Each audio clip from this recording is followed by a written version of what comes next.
Thank you. So, Hare Krishna to all the devotees of ISKCON Manchester. Please accept my humble obeisances. Vancha kalpataru bhayascha kripa sindhubevacha patitanam pavanebhyo vaishnavebhyo namo namaha. Ananta koti Vaishnav vrinda ki jai. Srila Prabhupada ki jai. So, अच्छा लग रहा है आज पहली बार Manchester के भक्तों के साथ संग करने का जो ये अवसर मिला है। तो मुझे बोला गया था कि पहले हम गुरु वंदना से शुरू करेंगे और उसके बाद इस पे चर्चा करेंगे।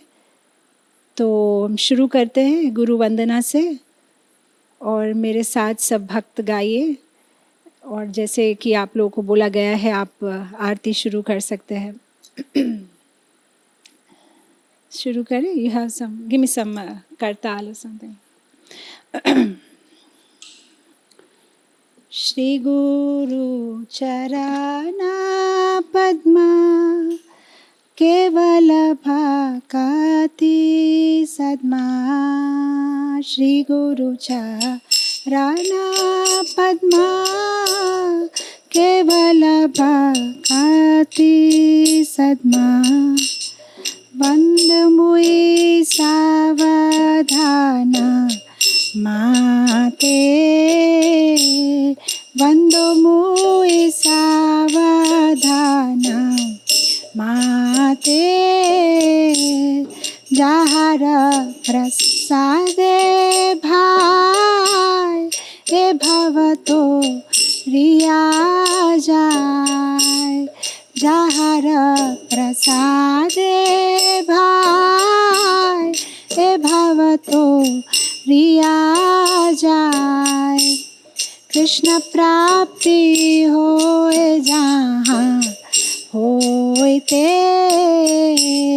कृष्ण प्राप्ति होए जहाँ होते। कृष्ण प्राप्ति होए जहाँ होते। श्री गुरु मुख पद्मा वाक्या चित्ते कोरिया क्या। गुरु मुख पद्मा वाक्या चित्ते कोरिया क्या। अरना कोरी हो माने आशा। अरना कोरी हो माने आशा। श्री गुरु चरणे रति ऐसे उत्तमा गति।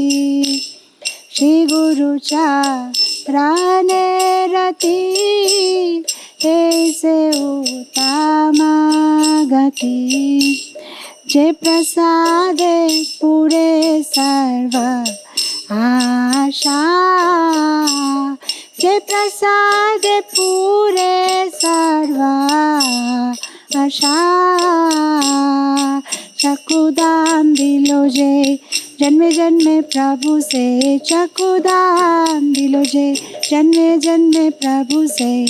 दिव्य ज्ञान हृदय प्रकाशिता। दिव्य ज्ञान हृदय प्रकाशिता। प्रेम भक्ति जहाँ होते अविद्या विनाश जायते। प्रेम भक्ति जहाँ होते अविद्या विनाश जायते। वेद गाय जहाँ रचरिता। वेद गाय जहाँ रचरिता।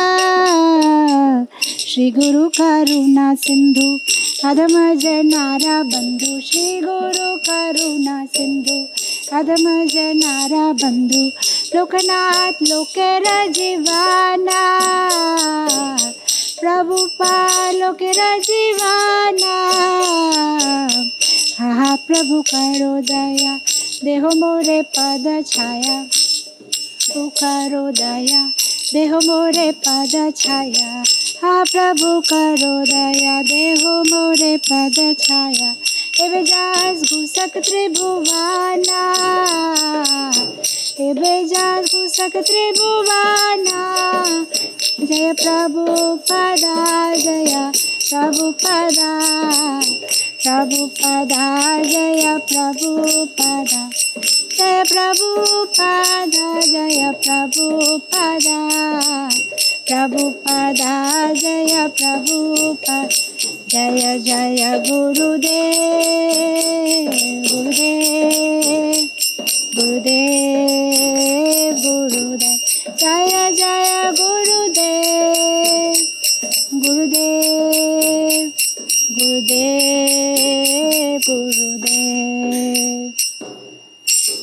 नमो यो विष्णुपदाय कृष्णपृष्ठाय भूतले श्रीमते भक्ति वेदांता स्वामिनिति नामिने।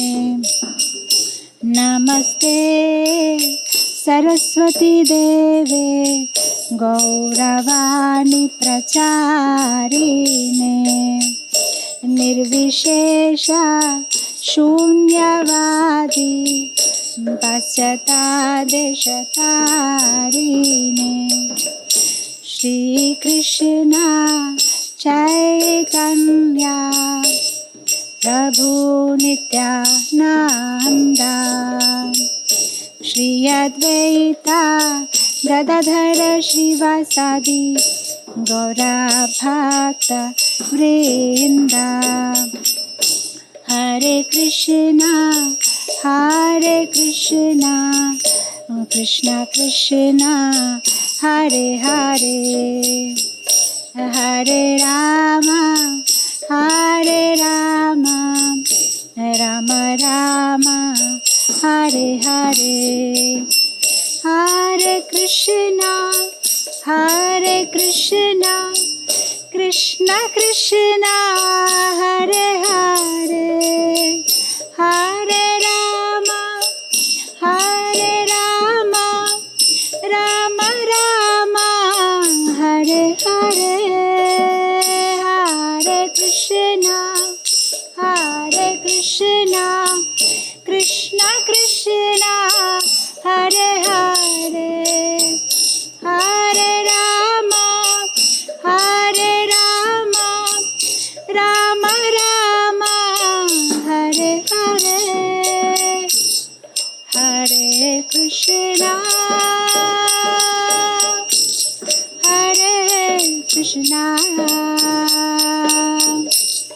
कृष्णा कृष्णा हरे हरे, हरे राम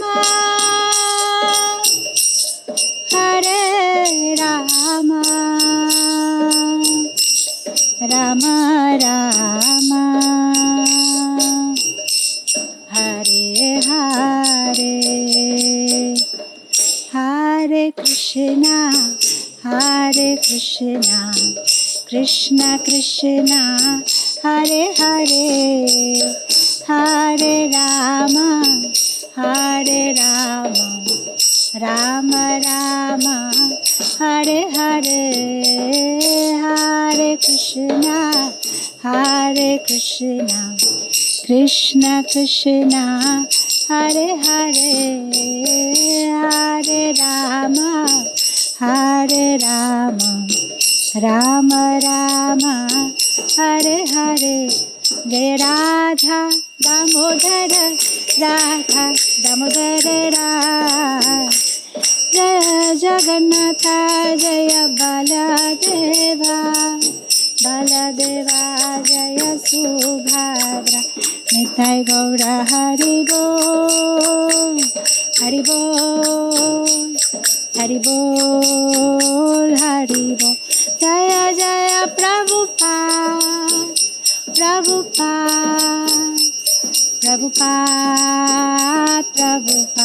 जय जय गुरुदेव, गुरुदेव।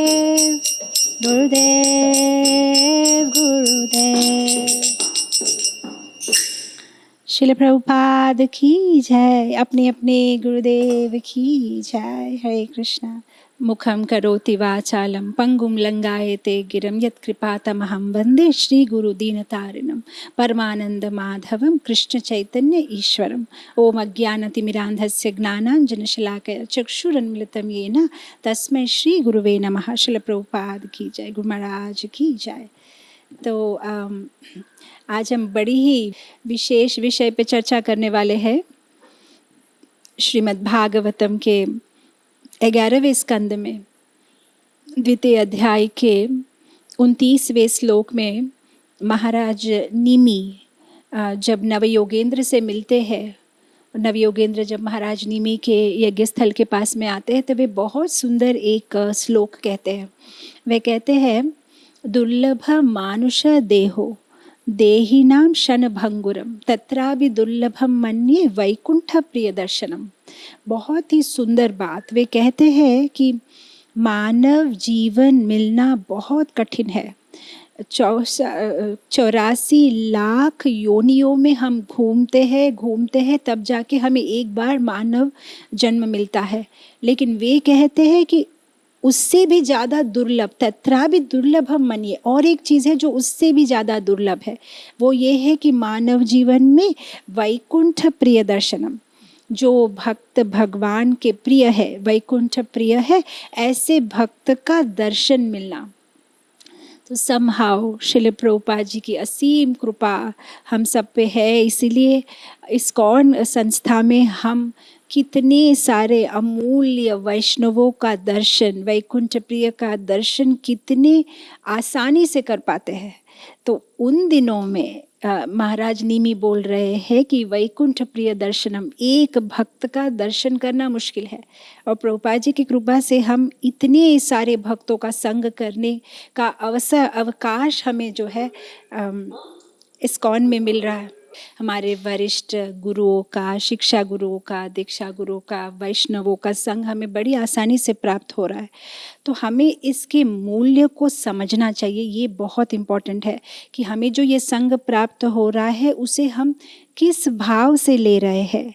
कभी कभी ऐसा होता है कि हमारे पास में अमूल्य रत्न होने के बावजूद हमें उसका मूल्य पता नहीं होता। जिस तरह से एक बार एक आदमी कहीं छुट्टियों पे जा रहा था, तो अपने घर में जितने भी अमूल्य रत्न थे वह अपने मित्र को दे के चले जाता है कि इसको सावधानी से रखना। लेकिन जब छुट्टियों से लौटता है तो उसका मित्र बोलता है कि सारे गए। तो कहाँ गए? बोला कि मैं जब बाहर में बालकनी में बैठ के जप कर रहा था तो एक कौवा आके जो है का कर रहा था, तो मुझे डिस्टर्ब हो रहा था, मुझे गुस्सा आया, इसलिए तुमने जो पत्थर दिए थे उससे मैंने कौवे को मार के उसे वहाँ से भगा दिया। तो तब जो है मित्र उसे समझाता है कि जिस पत्थर से तुमने कौवे को मारा है वो बहुत अमूल्य रत्न है। कौवे को तो ताली मार के भी भगाया जा सकता था, तुमने अमूल्य रत्न का जो है वृथा कर दिए हैं। तो उसी तरह से कभी कभी ऐसा होता है कि हमारे जीवन में श्री गुरु प्रवेश करते हैं, बट हम श्री गुरु को साधारण सोचते हैं। सबने दीक्षा ली है, हमने भी ले ली, सबका नाम देवी दासी हो गया, हमारा भी हो गया, सब कर रहे हैं, हम भी कर ले रहे हैं। बट एक्चुअली एक श्री गुरु के हमारे जीवन में प्रवेश होना, उनके साथ हमारी मनोदशा कैसी होनी चाहिए, हमारा व्यवहार कैसा होना चाहिए, हमारा बातचीत करने का हमारा चरण कैसा होना चाहिए, बहुत इम्पोर्टेंट है। तो आज हम लोग प्रेम भक्ति चंद्रिका से नरोत्तम दास ठाकुर द्वारा रचित ये श्री गुरु वंदना जो अभी अभी हमने गान किया, उस पे हम चर्चा करेंगे। उसकी एक एक लाइन को लेते हुए कैसे हमें जीवन में नरोत्तम दास ठाकुर का लिखा हुआ इस भजन को कैसे हमारे जीवन में अपनाना है, उस पे आज हम विशेष चर्चा करेंगे। तो ये जो प्रेम भक्ति चंद्रिका पुस्तक है, इसमें अराउंड 9 भजन है। प्रथम भजन ये गुरु वंदना है, और ये श्री गुरु वंदना जो है इसके भी 10 श्लोक है। और इस्कॉन मंदिरों में इसके प्रथम 4 श्लोकों का ही गान होता है। तो हम आज वो प्रथम 4 श्लोक पे जो है चर्चा करेंगे। तो सबसे पहले वाला श्लोक हमने अभी अभी गाया, श्री गुरु चरण पद्मा। श्री गुरु चरण पद्मा केवल भक्ति सद्मा, बंधु मुई सावधान माते, যাহার প্রসাদে ভাই এ ভাব তোরিয়া যায় कृष्ण प्राप्ति होए जहाँ होते। बड़ी सुंदर बात यहाँ पे नरोत्तम दास ठाकुर श्री गुरु कहते हैं। श्री का मतलब है सुंदर, श्री माने सुंदर, श्री गुरु सुंदर है। क्यों सुंदर है? हम यहाँ पे उनकी सुंदरता माने उनकी काया, उनके शरीर के काया के रंग या आकार की बात नहीं करते। जब हम कहते हैं श्री गुरु सुंदर है, माने वे सुंदर इसलिए है क्योंकि उनका हृदय स्वच्छ है, क्योंकि उनके हृदय में अनर्थ नहीं होते, क्योंकि उनके हृदय में कृष्ण वास करते हैं, इसलिए श्री गुरु सुंदर है। श्री गुरु, संस्कृत में गुरु का मतलब होता है हैवी। गुरु का अपोजिट है लघु माने लाइट, एंड गुरु माने हैवी। तो गुरु माने हैवी क्यों है? गुरु हैवी माने वे इतने दृढ़ निश्चय वाले होते हैं कि वे कभी भी अपनी श्रद्धा से, भक्ति से डगमगाते नहीं हैं। कैसी भी सिचुएशन आ जाए अपने जीवन में, वे भक्ति के मार्ग से डगमगाते नहीं है। तो श्री गुरु जी सुंदर है क्योंकि वे पवित्र है, वे गुरु है क्योंकि वे हमारी तरह भक्ति में डगमगाते नहीं हैं। श्री गुरु चरण। नरोत्तम दास ठाकुर कुछ और भी तो बात कर सकते थे श्री गुरु के मुख के बारे में या श्री गुरु के वचनों, लेकिन सबसे पहले वे शुरू करते हैं श्री गुरु के चरण के बारे में। क्यों? क्योंकि चरण का आश्रय हमें लेना है। जब हम किसी की चरण के बारे में बात करते हैं, मतलब हम विनयी हो जाते हैं, विनयी हो जाते हैं। और जब हम विनयी होते हैं तभी हमारी भक्ति शुरू होती है। राइट? शिक्षाष्टकम में क्या कहा गया है? त्रिनादपि सुनिचे न तरोरिवा सही सुना मानी ना मान दे न कीर्तनीय सदा हरि। जो विनयी है, जो सहन करता है, वो ही कीर्तनीय सदा हरि कर सकता है। हमारे जीवन का लक्ष्य है सततम कीर्तयन्तो माम, भगवान को हर पल याद करना। और हर पल तो वो ही याद कर सकता है जो विनयी है। और विनयी तभी बन सकते हैं जब श्री गुरु के चरण को हमारे हृदय में हम धारण करें, श्री गुरु के पूजनीय चरणों की हम सेवा करें। तो श्री गुरु चरण पद्म, यहाँ पे नरोत्तम दास ठाकुर कहते हैं कि श्री गुरु के चरण जो है वे पद्म के समान है। पद्म के समान क्यों? भगवान कृष्ण के चरण को हम चरण पद्म कहते हैं, ठीक है, वो तो समझ में आता है क्योंकि गोलोक वृंदावन जो है वो एक कमल के रूप में है। और वहाँ पे गोलोक वृंदावन में हमेशा भगवान एक कमल के फूल के ऊपर में खड़े रहते हैं। उनके त्रिभंग रूप में उनका आकार कमल जैसा है, उनकी आंखें कमल जैसे है, उनकी मुख कमल जैसा है, नाभि कमल जैसा है, वे कमल की माला पहनते। तो भगवान के साथ हम कमल, श्री गुरु के चरण को कमल के साथ में क्यों जो है कंपेयर किया गया है, तुलना की गई है? तो वैष्णव आचार्य कहते हैं क्योंकि जिस तरह से कमल का फूल, जब सूर्य की किरणें सुबह उन कमल के फूल पर पड़ती है तो कमल का फूल विकसित हो जाता है, और जब शाम को सूर्य अस्त हो जाता है तो कमल का फूल जो है वो बंद हो जाता है। उसी तरह से श्री गुरु भी, जब हम श्री गुरु की सेवा करते हैं, भक्ति करते हैं, तब श्री गुरु की कृपा का पद्म हमारे लिए खुल जाता है। लेकिन जब हम अपराध करते हैं तो वो बंद हो जाता है। तो अब कोई जो है वे आर्ग्यू कर सकते हैं, लेकिन गुरु तो कृपा में ही होते हैं। अगर शिष्य अपराध करते हैं फिर भी तो गुरु को अपनी करुणा का जो है शिष्य पे ये करना, करुणा को शिष्य को प्रदान करना चाहिए। हाँ, वो करते हैं, गुरु तो करते हैं, लेकिन हमारा जो पात्र है उसका सिग्नल ऑफ हो जाता है। जिस तरह से सेल फोन का जो रेज है, कभी कभी हम बोलते हैं फ़ोन नहीं लग रहा है क्योंकि सिग्नल नहीं है, तो उसका मतलब रेस तो है लेकिन आपका फ़ोन पकड़ नहीं पा रहा है सिग्नल को। तो उसी तरह से जब हम अपराध करते हैं तो श्री गुरु के जो दया के, कृपा के जो किरण है उसे हम पकड़ नहीं पाते। तो श्री गुरु के चरण को पद्म से तुलना की गई है। जिस तरह से एक पद्म के पास बहुत सारी मधुमक्खियाँ जाती है उसके अमृत का आस्वादन करने के लिए, उसी तरह से श्री गुरु के चरण के पास में सारे शिष्य जो है वे जमा हो जाते हैं गुरु की कृपा का रस पीने के लिए। जिस तरह से आप देखो, वैष्णवाचार्य कहते हैं जिस तरह से केतकी वन में कुछ मक्खियाँ होती है, मधुमक्खियाँ, जिनके पंख कट जाते हैं तो वे कमल पुष्प का आश्रय लेता है।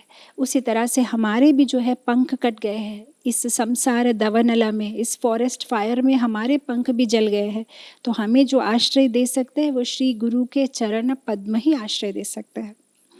दूसरे वैष्णव आचार्य कह रहे हैं कि जिस तरह से पद्म गंदे पानी में विकसित होने के बावजूद गंदा पानी जो है, कीचड़ का पानी, उसे नहीं छूता, उसी तरह से श्री गुरु भी जब इस भौतिक जगत में आते हैं तो वे इस भौतिक जगत के 3 मोड्स से जो है सत्व रजस तमस से अफेक्ट नहीं होते, वे हमेशा शुद्ध सत्व में रहते हैं, राइट। और जिस तरह से आप देखिए किसी को मोतिया कहते हैं, कैटरैक्ट का प्रॉब्लम होता है तो उसे कमल के फूल के रस डालने से ठीक होता है। सो उसी तरह से श्री गुरु के जो कमल है, कमल चरण है, वो हमारे जीवन का जो कैटरैक्ट प्रॉब्लम है, हम सबको भी तो मोतिया का प्रॉब्लम है, अज्ञान का प्रॉब्लम है, अज्ञान के अंधकार से हम सब अंधे हो गए हैं। तो श्री गुरु के कमल चरण, जो उनके पद्म जैसे चरण है, उसका आश्रय लेने से हमारी चक्षु फिर से खुल जाती है। तो इसी तरह से अनेक वैष्णवाचार्य जो है पद्म की तुलना श्री गुरु के चरण से करते हैं कि जिस तरह से पद्म पानी में खिलता है, श्री गुरु के चरण जो है वे स्पिरिचुअल रस, आध्यात्मिक रस से उत्पन्न हुआ है, राइट। तो श्री गुरु चरण पद्म केवल भक्ति सद्मा, सद्म माने निवास स्थान। सो श्री गुरु के जो चरण है वे भक्ति के निवास स्थान है। जो श्री गुरु के चरण का आश्रय लेते हैं उन्हें भक्ति प्रदान होती है। श्री गुरु चरण पद्म केवल भक्ति सद्मा बंदो मुई, वंदो मुई, यहाँ पे हम जब गाते हैं तब बंदो मुई, क्योंकि ये बंगाली है तो ब और व का जो है, जहाँ जहाँ व होता है बंगाली में ब कहा जाता है, पर वंदो मुई, वंदो माने प्रणाम करता हूँ मैं, ऐसे श्री गुरु के चरण पे मेरा प्रणाम है। जहार प्रसादे भाई ए भव तोरिय जाए, अगर श्री गुरु की कृपा होती है तो इस भव सागर को हम आसानी से क्रॉस कर लेंगे। एक्चुअली सागर को क्रॉस करना बहुत मुश्किल है, लेकिन शास्त्र कहते हैं कि जब कृष्ण की कृपा होती है, गुरु की कृपा होती है, तब सागर हमारे लिए छोटा हो जाता है। जिस तरह से अभी देखिए विशाखापट्टनम में लास्ट 4 डेज से तूफान है, बहुत ज़बरदस्त बारिश, अब जाके आज ही रुकी है 1 घंटा पहले कंटिन्यूस।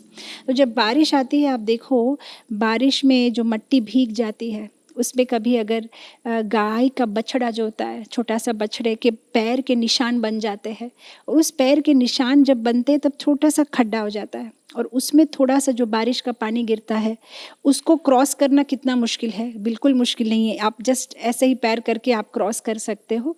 उसी तरह से ये भव सागर उतना सा बन जाता है हमारे लिए जब हम कृष्ण का, गुरु का आश्रय लेते हैं। तो श्री गुरु चरण पद्मा केवल भक्ति सद्मा वंदो मुई सवधन माते, जहार प्रसादे भाई ए भाव तरिय जाए।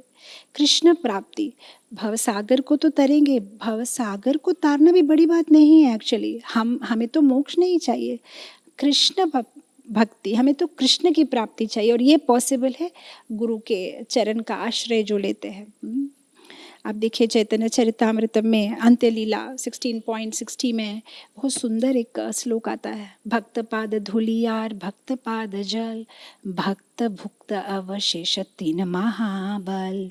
3 महाबल, 3 थिंग्स बहुत बलशाली है, हम चाहे तो हम उसको ले सकते हैं। क्या है वो?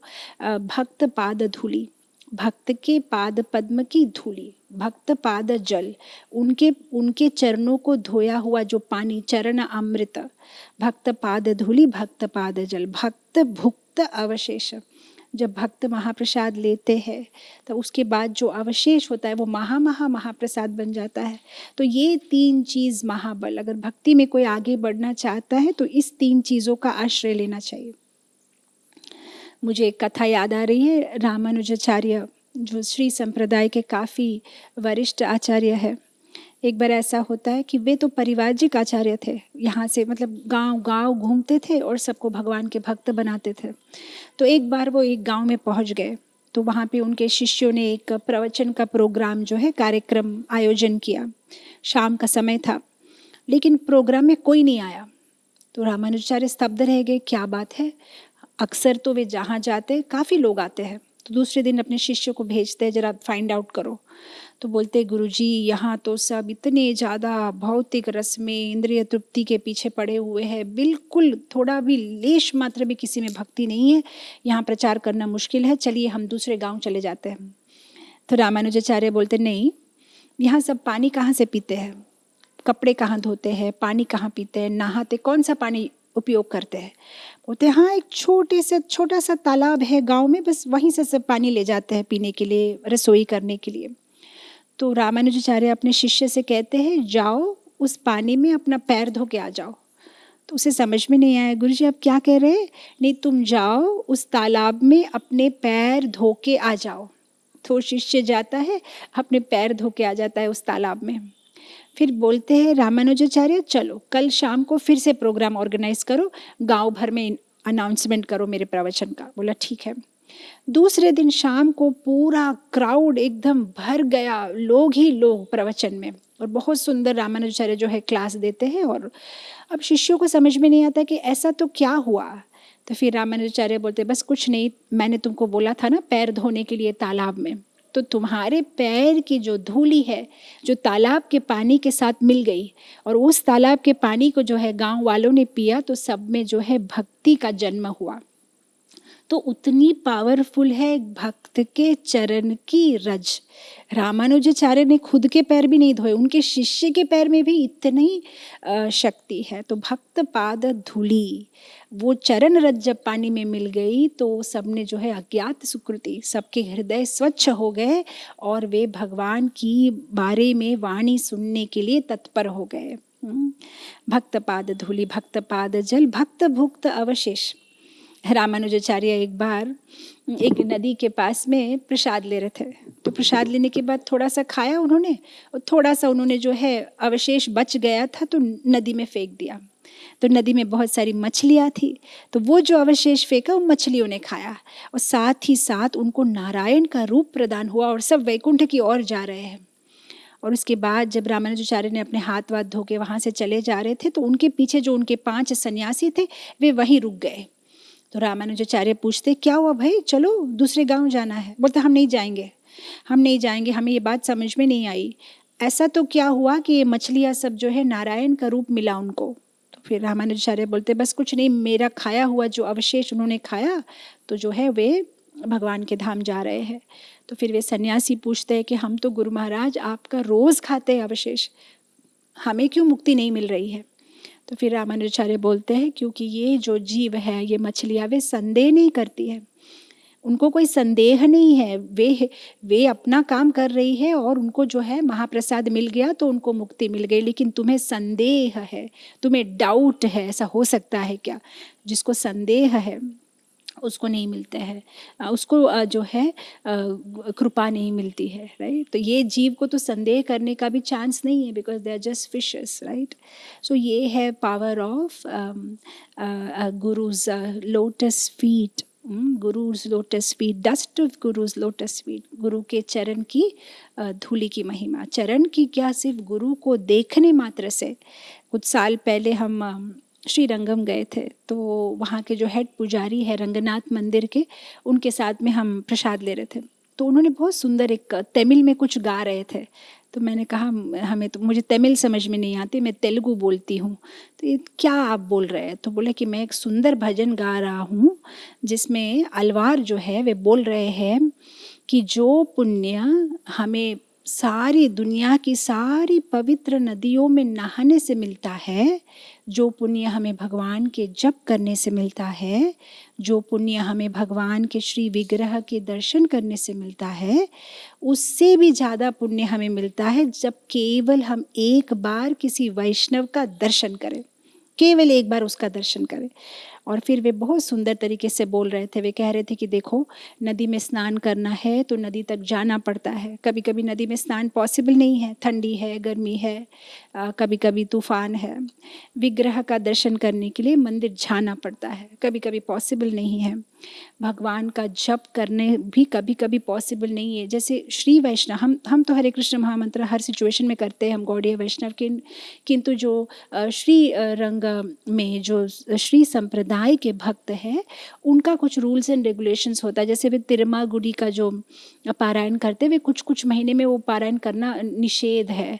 तो वो कहते हैं कि नदी स्नान भी शायद कभी पॉसिबल ना हो, जप भी शायद पॉसिबल ना हो, मंदिर जाना भी पॉसिबल ना हो, लेकिन अगर वैष्णव का दर्शन कोई करे तो जो है वे पवित्र हो जाते हैं। तो उसी तरह से दर्शन ही नहीं, वैष्णव का दर्शन करना है, उस इच्छा से भी अगर कोई घर से अपना एक कदम आगे रखे तो भी वे पवित्र हो जाते हैं। एक बहुत सुंदर कहानी आती है, महाभारत में कथा आती है, कैसे युधिष्ठिर महाराज जब अपना पहला अश्वमेध यज्ञ करते हैं, तो अश्वमेध यज्ञ करने के बाद वे सबको प्रसाद खिलाते हैं। सबको प्रसाद खिलाने के बाद में युधिष्ठिर महाराज के जो राज्य था उसमें एक बहुत बड़ा घंटा था, बेल, और वो बेल तभी रिंग होगा जब राज्य में सब लोग आनंद में है, जब सब लोगों का जो है संतोष से खाया है, संतोष से प्रसाद ग्रहण किया है। तो जब सारे ऋषियों को, साधुओं को, मुनियों को, ब्राह्मणों को, सबको प्रसाद वितरण कर दिया, लेकिन घंटा बजा ही नहीं।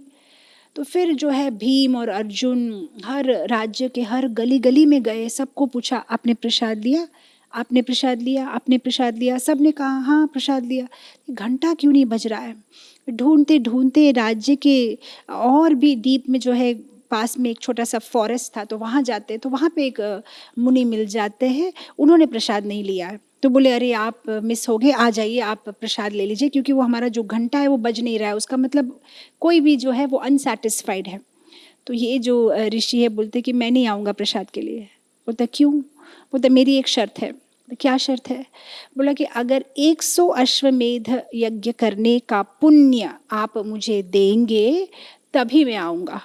तो युधिष्ठिर महाराज के पास जाते, उनके पास, और कहते कि देखिए ये मेरा पहला अश्वमेध यज्ञ है, इसका फल तो मैं आपको दे सकता हूँ, लेकिन अभी तक मैंने 100 किए नहीं है, जब 100 पूरे हो जाएंगे मैं आपको फल दे दूंगा। बोलते नहीं, पहले तुम फल दो तभी जाके मैं आऊँगा। अरे पर जब आप आओगे ही नहीं, प्रसाद लेंगे ही नहीं, तो फिर मेरा ये प्रथम अश्वमेध यज्ञ भी पूर्ति नहीं हो रहा है, पूर्ण नहीं हो रहा है, आप कृपया करके आइए। बोलते मैं नहीं आऊँगा, पहले 100 अश्वमेध यज्ञ करने का पुण्य दो। अब युधिष्ठिर महाराज बड़े ही समस्या में पड़ गए, करे तो क्या करे। तो रात को जब वे चिंता में बैठे थे तो द्रौपदी ने पूछा कि क्या हुआ। तो बोला देखो ये तो बड़ी समस्या हो गई है, वे 100 अश्वमेध यज्ञ का पुण्य मांग रहे हैं, लेकिन मेरा ये पहला यज्ञ ही अभी तक पूर्ण नहीं हुआ, क्योंकि वे प्रसाद ग्रहण नहीं कर रहे हैं। द्रौपदी ने बोला बहुत बड़ी सिंपल बात है, मैं इसको सॉर्ट आउट कर दूंगी। दूसरे दिन द्रौपदी जाती है, उनसे बात करती है, उनको लेके आती है, प्रसाद खिलाती है। युधिष्ठिर महाराज सरप्राइज, ये आए कैसे, माने कैसे तुम्हारी बात। तो द्रौपदी ने बोला बड़ा सिंपल, उन्होंने मुझे पूछा कि क्या तुमने 100 अश्वमेध यज्ञ किए हैं, तुम क्या मुझे पुण्य दे सकती हो, तभी मैं तुम्हारे साथ आऊँगा। तो मैंने बोला 100 नहीं, मैंने तो करोड़ों करोड़ों अश्वमेध यज्ञ किए हैं। तो बोला कैसे? तो फिर द्रौपदी बोलती है कि शास्त्र में बोला गया है कि जब हम किसी स्पिरिचुअल पर्सन को, किसी आध्यात्मिक पर्सन को, किसी प्योर डिवोटी को मिलने की आशा से या इच्छा से भी एक एक कदम जब उनकी तरफ लेते हैं, तो वो एक एक कदम कोटि अश्वमेध यज्ञ के समान है। तो द्रौपदी बोलती क्योंकि मैं मेरे राजमहल से आपके आश्रम तक आई हूँ चल के, तो मैंने ऑलरेडी कितने सारे यज्ञ, अश्वमेध यज्ञ कर चुकी हूँ मैं, और ये सारे जो हैं फल आपको प्रदान कर रही हूँ। तो वे बहुत खुश हो जाता है। वो हिंदी में किए है, संत मिलन को जाइए त्यजे मान अपमान, एक एक पग आगे बढ़े कोटिन यज्ञ समान। एक एक पग, जब किसी संत को मिलने जाते हैं, एक एक पग जो हम आगे लेते हैं, अरे हम उनको मिलना है, गुरु को मिलना है, वो एक एक पग जो है, हमारी जो हृदय में एक आतुरता है एक वैष्णव के दर्शन करने का, तो एक एक पग जो है कोटि अश्वमेध यज्ञ का पुण्य हमें देती है। तो we can imagine how important are this spiritual gurus in our life. हमारे जीवन में कितना इम्पॉर्टेंट है इनकी प्रेजेंस, राइट? इनको मिलना, इनकी बातें सुनना, इनके चरण धूलि स्वीकार करना, इनके चरणामृत लेना, इनके अवशेष लेना, अवशेष खाना। सो ये है श्री गुरु चरण पद्मा। जब हम चरण की बात करते हैं, चरण की पूजा करते हैं, तब हम में विनम्रता बढ़ती है, और जो जीव विनम्र होता है, जो शिष्य विनम्र होता है, उस पे गुरु की विशेष कृपा होती है। आप देखिए श्रीमद् भागवतम के प्रथम स्कंद के प्रथम अध्याय के 8वें श्लोक में जब सुत गोस्वामी को नैमिषारण्य के ऋषि सुत गोस्वामी को ग्लोरीफाई करते हैं, उनका गुणगान करते हैं, तो वहाँ पे वे इस श्लोक में बोलते हैं कि हे सुत गोस्वामी, आप बड़े ही विनयी हैं, आप बड़े ही आज्ञाकारी है, इसीलिए आपके गुरु की विशेष कृपा आप पर है। जो शिष्य आज्ञाकारी होता है, जो शिष्य विनयी होता है, उसे ही ज्ञान समझ में आता है और गुरु की विशेष कृपा का पात्र बनता है।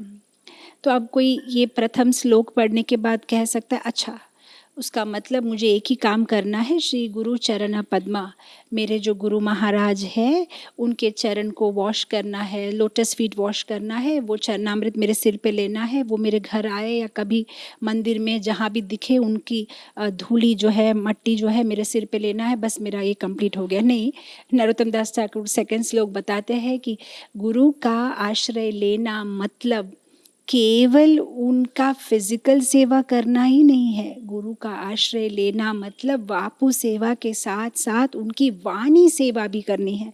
वाणी सेवा करना मतलब उनके बोले हुए, कहे हुए आज्ञाओं का, निर्देशों का पालन करना, ये भी गुरु का आश्रय लेना ही हुआ है। तो इसीलिए वे नेक्स्ट श्लोक में बोलते हैं, गुरु मुख पद्म वाक्य चितेते कोरिया क्या, आरना कोरी हो माने आशा, आरना कोरी हो मने आशा। मेरे मन में क्या करना चाहिए मुझे? श्री गुरु मुख पद्म वाक्य, जब गुरु के मुख पद्म से जो वाक्य निकलते हैं उसे मेरे चित्त में उसको मुद्रा कर देनी, उसको इम्प्रिंट कर देना है। उनकी एक एक शब्द, छोटा सा छोटा इंस्ट्रक्शन भी जो है मुझे पालन करना है। चित्तेति करिया कि आरना कोरी हो मना आशा। उसके अलावा और कोई मुझे मेरा ब्रेन यूज़ करने की ज़रूरत नहीं। Complete surrender. गुरुजी ने कहा है मतलब कहा है। समटाइम्स गुरु के वाक्य ऑलवेज ऐसा नहीं हो सकता कि उनके सारे निर्देश हमारे कंफर्ट जोन के अंदर में रह के हम कर सके। कभी कभी कुछ चीज़ें, इंस्ट्रक्शंस ऐसे भी होती है जो शायद हमारे लिए सरल नहीं है उनको फॉलो करने के लिए, लेकिन हमें ये विश्वास होना चाहिए कि जब ये गुरु ने आदेश दिया है तो वे आदेश के साथ साथ उसका पालन करने की शक्ति भी हमें प्रदान करते हैं। हमारी गुरु पे अटूट श्रद्धा होनी चाहिए। मुझे याद है, मैं हिज होलीनेस भक्ति चारू स्वामी गुरु महाराज की एक किताब पढ़ रही थी, कृपा सिंधु। तो उसमें महाराज जी एक इंसिडेंट बता रहे थे कैसे वे जब 1977 में वृंदावन में श्रील प्रभुपाद अपने अंतिम दिनों में थे, उनकी तबीयत ठीक नहीं थी। तो वे एक दिन भक्ति चारू स्वामी महाराज से कहते हैं कि तुम गोपीनाथ बाज़ार में जाओ और वहाँ से कविराज को लेके आओ, कविराज मुझे ट्रीट कर सकते हैं। अब वे बिल्कुल नहीं जानते थे गोपीनाथ बाज़ार कहाँ है, वे भी तो पहली बार आए थे, उन्हें भी इतना कोई ज्ञान नहीं था वृंदावन में। और वृंदावन में आने के बावजूद भी वे कभी प्रभुपाद हाउस और मंदिर से बाहर कहीं जाते नहीं थे। उनकी सेवा थी सिर्फ प्रभुपाद जी को टेक केयर करना, राइट। तो फिर वो सीधा जाते हैं, रिक्शा लेके ढूंढते हैं, गोपीनाथ बाज़ार पहुंच जाते हैं, वहाँ पे कविराज से मिलते हैं। और जब वे कविराज को देखते तब वे अचंभित हो जाते क्योंकि वे काफ़ी बूढ़े हैं और कविराज उनसे कहते कि मैं नहीं आ सकता, तुम्हारे गुरु का इलाज कराना है तो तुम्हारे गुरु को यहाँ लेके आओ। और भक्ति चारू महाराज, गुरु महाराज रिक्वेस्ट कर रहे हैं कि नहीं वो नहीं आ पाएंगी, उनकी तबीयत बिल्कुल ठीक नहीं है, आपको ही आना है। और कविराज बोल रहे हैं कि तुम्हें समझ में नहीं आ रहा है, मैं बूढ़ा हो चुका हूँ, बिल्कुल मैं कहीं आता जाता नहीं, बस मैं घर से यहाँ आता हूँ और थोड़ा कंसल्टेशन दे के चले जाता हूँ, मैं नहीं आ पाऊँगा। जब ये तर्की हो रहा है, वे उनको कन्विंस करने की कोशिश करें। 5 मिनट के बाद देख रहे भक्ति चारू स्वामी गुरु महाराज है ही नहीं उधर। कहाँ है? नीचे है, कविराज के पैरों को पकड़े हुए है, उसको पैर को पकड़े हुए कि प्लीज़ तुम्हें आना ही पड़ेगा। और उनकी वो भक्ति देख के जो है कविराज जो है मान गए, बोला ठीक है पहले तुम उठो मैं आता हूँ। और फिर रिक्शा करके जो है भक्ति चारू महाराज के साथ में वे पहुँचते।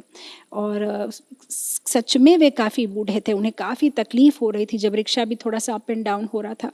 तो ये है श्री गुरु मुख पद्म वाक्य चित्तेति करिया, छोटी छोटी इंस्ट्रक्शन। हमारे गुरु महाराज होलीनेस जयपताका स्वामी महाराज को गुरु प्रभुपाद जी ने एक बार बोला था, ऐसे ही कभी एक दिन वो गुलाब लेके गए थे प्रभुपाद जी के पास में। तो प्रभुपाद जी ने वो गुलाब का स्मेल किया, बोला अगर तुम मुझे गुलाब दोगे तो मैं ज़्यादा साल जीऊँगा, मुझे गुलाब की खुशबू बहुत अच्छी लगती है। छोटी सी बात है, जनरली कह दिया। तो उस दिन के बाद से लेके अभी तक वे रोज़ प्रभुपाद को एक गुलाब का फूल देते हैं। कहीं भी हो दुनिया भर में, वे कहाँ भी हो, शायद उस कंट्री में गुलाब मिले ना मिले, वो बहुत ही जतन करके जो है गुलाब प्रभुपाद को देते हैं। तो प्रभुपाद जी के शिष्यों में यह गुण हम देखते हैं। प्रभुपाद जी की छोटी छोटी बात भी उनके लिए बहुत इम्पोर्टेंट है। और जो शिष्य ऐसी मनोभावना में, मनोदशा में जीता है, उसे ही गुरु की विशेष कृपा की प्राप्ति होती है। गुरु के इंस्ट्रक्शन बड़े छोटे नहीं है, कोई भी इंस्ट्रक्शन जो उनके मुंह से निकलता है। मुझे एक कथा याद आती है यमुना माता जी की। यमुना माता जी जिनका हम सुनते हैं गोविंदम आदि पुरुषम रोज दर्शनार्थी में, वे प्रभुपाद जी के लिए खाना बनाती थी, प्रसाद बनाती थी। तो एक बार वे जा रहे थे दिल्ली से अमृतसर, या तो अमृतसर से दिल्ली आ रहे थे, मुझे याद नहीं, ट्रेन में बहुत सारे लोग एक साथ में जा रहे थे प्रभुपाद जी के साथ। तो प्रभुपाद जी के लिए जो भी वो ड्राई प्रसाद लेके आए थे, जब यमुना माता जी ने प्रभुपाद जी को प्रसाद दिया तो प्रभुपाद जी ने कहा नहीं, मुझे गरम गरम राइस चाहिए एकदम ना। प्रभुपाद जी को सबके गरम पसंद आता था, मतलब चपाती भी खाते थे तो एकदम गरम गरम, एकदम स्टोव से सीधा उनके प्लेट में आना चाहिए। इसलिए वो जब आधा चपाती खाते थे, उनके पास में जो बेल रहता था, वो बेल बजाएंगे जब उनकी आधी चपाती हो गई है, तब जाके वो चपाती वो गैस पे डालेंगे और फिर गरम गरम फुली हुई चपाती लेके आते हैं। तो प्रभुपाद जी ने बोला मुझे गरम गरम राइस। अब गरम गरम राइस ट्रेन के अंदर में कहाँ से मिलेगा? तो यमुना माता जी और कुछ भक्त गए पैंट्री कार में। जो पैंट्री होती, किचन की जो होती है पैंट्री कोच होती है ट्रेन में, तो वहाँ पे बोला कि हमारे ऐसे गुरुजी के साथ हम आए हैं, उनको गरम राइस चाहिए, क्या हम यहाँ पे राइस बना सकते हैं? पैंट्री का जो स्टाफ है बोला इम्पॉसिबल, यहाँ हम किसी को आउटसाइडर्स को अलाउ नहीं करते, हम नहीं बना सकते। और ऐसे भी अगर आपको बनाना भी है तो यहाँ जो है तो बड़े बड़े वेसल्स है, इतना सा राइस, अब प्रभुपाद जी के लिए राइस, इतना सा राइस बनाना है, आप कैसे बनाएंगे? इतने बड़े बड़े वेसल्स होते हैं ना, मास कुकिंग होता है, तो पॉसिबल नहीं है। तो वो मतलब काफ़ी सख्ती से कह रहे हैं पॉसिबल नहीं है। और यमुना माता जी रिक्वेस्ट करी जा रही है, प्लीज़, हमारे गुरुजी काफ़ी बूढ़े हैं, उनका शरीर भी ठीक नहीं है, वे गरम राइस खाना चाहते हैं, ये लोग मान नहीं रहे। अब यमुना माता जी का दृढ़ निश्चय देखिए गुरु की सेवा में। वे पैंट्री के स्टाफ को कहती है, अगर आप मुझे राइस बनाने नहीं देंगे तो मैं यहाँ से खुद जाऊँगी। वो सीधे चले गए हैं वहाँ पे डोर के पास में और खुदने की कोशिश कर रहे, मैं अभी खुद जाऊँगी अगर आप मुझे राइस नहीं बनाने देंगे। और ऐसा नहीं है कि वे मजाक कर रही थी, वे सच में, उनका गुरु का के लिए प्यार और भक्ति इतना ज़्यादा है कि अगर प्रभुपाद जी ने राइस मांगा और मैं नहीं दे पाई तो क्या हूँ मैं, क्या शिष्य हूँ? तो वो बोलते मैं अभी खुद जाऊँगी अगर आपने राइस नहीं बनाने दिया। तो फिर जो है ये सब माथा मारते हैं पैंट्री के स्टाफ वाले, कैसे लोग हैं, कहाँ से आ गए, ठीक है खुदो मत, ठीक है जो बनाना है बना लो। फिर यमुना माता जल्दी जल्दी प्रभुपाद के लिए गरम गरम राइस बना के फिर प्रभुपाद जी के पास ले जाके उनको जो है प्रभुपाद जी की जो एक स्माइल, वो राइस देख के बस यमुना माता जी बोलती बस काफ़ी है, मेरे रेस्ट ऑफ माय लाइफ के लिए एक स्माइल काफ़ी है कि मैंने कुछ किया जो मेरे गुरु को प्रसन्नता देती है। तो ये है गुरु मुख पद्म वाक्य, छोटी सी छोटी बात अगर गुरु कहे। हाँ, और जो शिष्य ऐसी श्रद्धा गुरु की ओर रखता है उस पे गुरु की विशेष कृपा होती है। हिज होलीनेस तमल कृष्ण महाराज के बारे में मैंने एक बार सुना था। हिज होलीनेस भक्ति चारू स्वामी गुरु महाराज ये एक क्लास में बता रहे थे कि तमल कृष्ण महाराज इतना सुंदर तरीके से समझ जाते थे कि प्रभुपाद जी को क्या चाहिए, और हम सब आश्चर्यचकित रह जाते थे कि तमल कृष्ण महाराज को ये बात समझ में आई कैसे।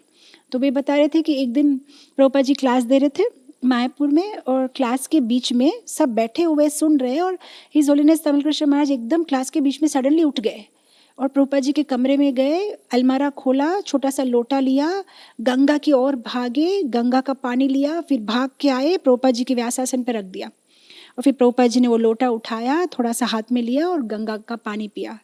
और सारे शिष्य देखते रह गए कि प्रभुपाद जी ने तो ऐसा कुछ बोला ही नहीं था कि उनको गंगा का पानी चाहिए, लेकिन तमल कृष्ण महाराज को कैसे समझ में आ गया। और फिर क्लास के बाद में सब पूछ रहे हैं उनको कि आपको कैसे समझ में आया कि प्रभुपाद जी को गंगा का पानी पीने का उस वक्त दिल किया था? तो फिर वो कहते पता नहीं कैसे मुझे पता चल जाता है। क्या हो रहा है उसका मतलब कि हृदय की जो बात है गुरु की, वे शिष्य को ट्रांसफर हो रही है। क्यों? Because of sincerity.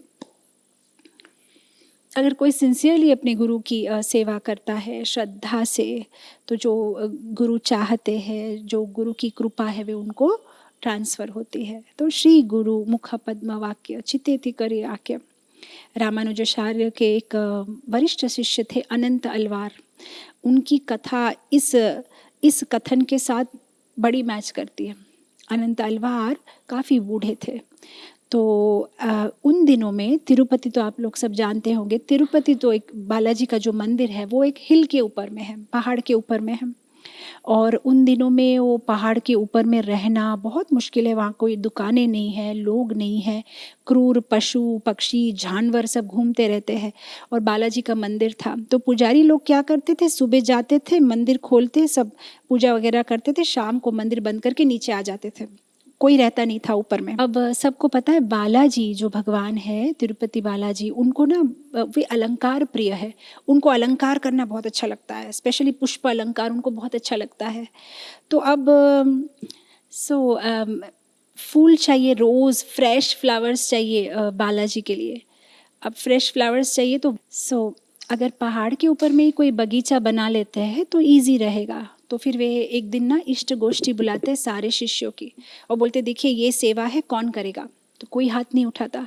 फिर अनंत तलवार हाथ उठाते, ठीक है गुरुजी हम करेंगे।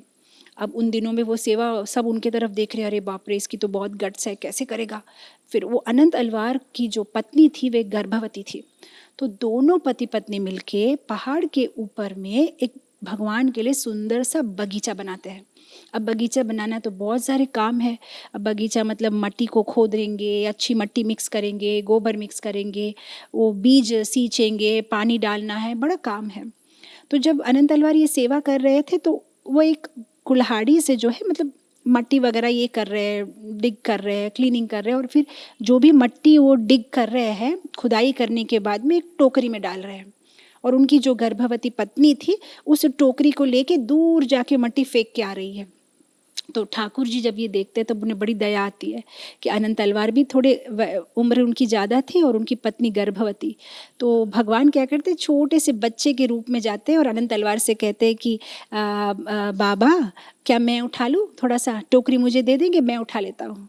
तो अनंत तलवार भी उसे बड़े प्यार से कहते हैं देखो बेटा, ये सेवा मेरे गुरु ने मुझे दी है, मैं किसी से शेयर नहीं करना चाहता। मेरे गुरु ने ये सेवा मुझे दी है, मैं ही करना चाहता हूँ। तुम कोई और सेवा करो, तुम यहाँ से चले जाओ। थोड़ी देर के बाद में फिर से जाते हैं भगवान छोटे बच्चे के रूप में, बाबा मैं थोड़ी सी मदद कर दूँ, आप थक गए हैं। फिर से वे अच्छे से समझाते हैं देखो बेटा, बहुत सारे जन्मों का पुण्य करने के बाद गुरु से एक आदेश मिलता है, एक सेवा मिलती है। पता नहीं कितने जन्म से मैंने ये पुण्य किए होंगे तब जाके मुझे ये एक सेवा मिली है। मेरी सेवा मुझसे मत छीनो, तुम कोई और सेवा करो।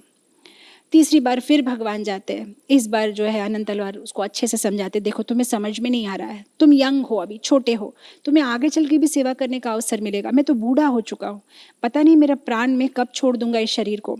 मुझे जो ये गुरु से सेवा मिली है मैं किसी से शेयर नहीं करना चाहता, तुम यहाँ से चले जाओ। अब फिर से जो है वो टोकरी में मट्टी दे रहे हैं और अपनी पत्नी को दे रहे हैं। वे दूर जाके फेंक के आ रही है। अब वो गर्भवती थी तो धीरे धीरे चलती थी, फेंकती थी और धीरे धीरे आती थी।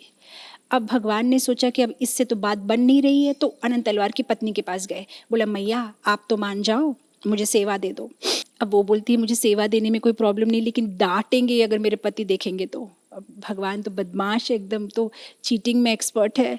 बोलते कुछ नहीं पता चलेगा उनको, मैं ना यहाँ झाड़ के पीछे छुपा हुआ हूँ, आप वो टोकरी मुझे दे दो, मैं भाग के फेंक के फिर से आपको टोकरी वापस दे दूंगा, किसी को पता नहीं चलेगा। अब ये भी गर्भवती थी, बोला ठीक है करना है तो करो मदद। तो वो टोकरी उसको दे रही है, ठाकुर जी फेंक के भाग के आते हैं टोकरी लेके, फिर ये टोकरी लेके वापस जा रही है।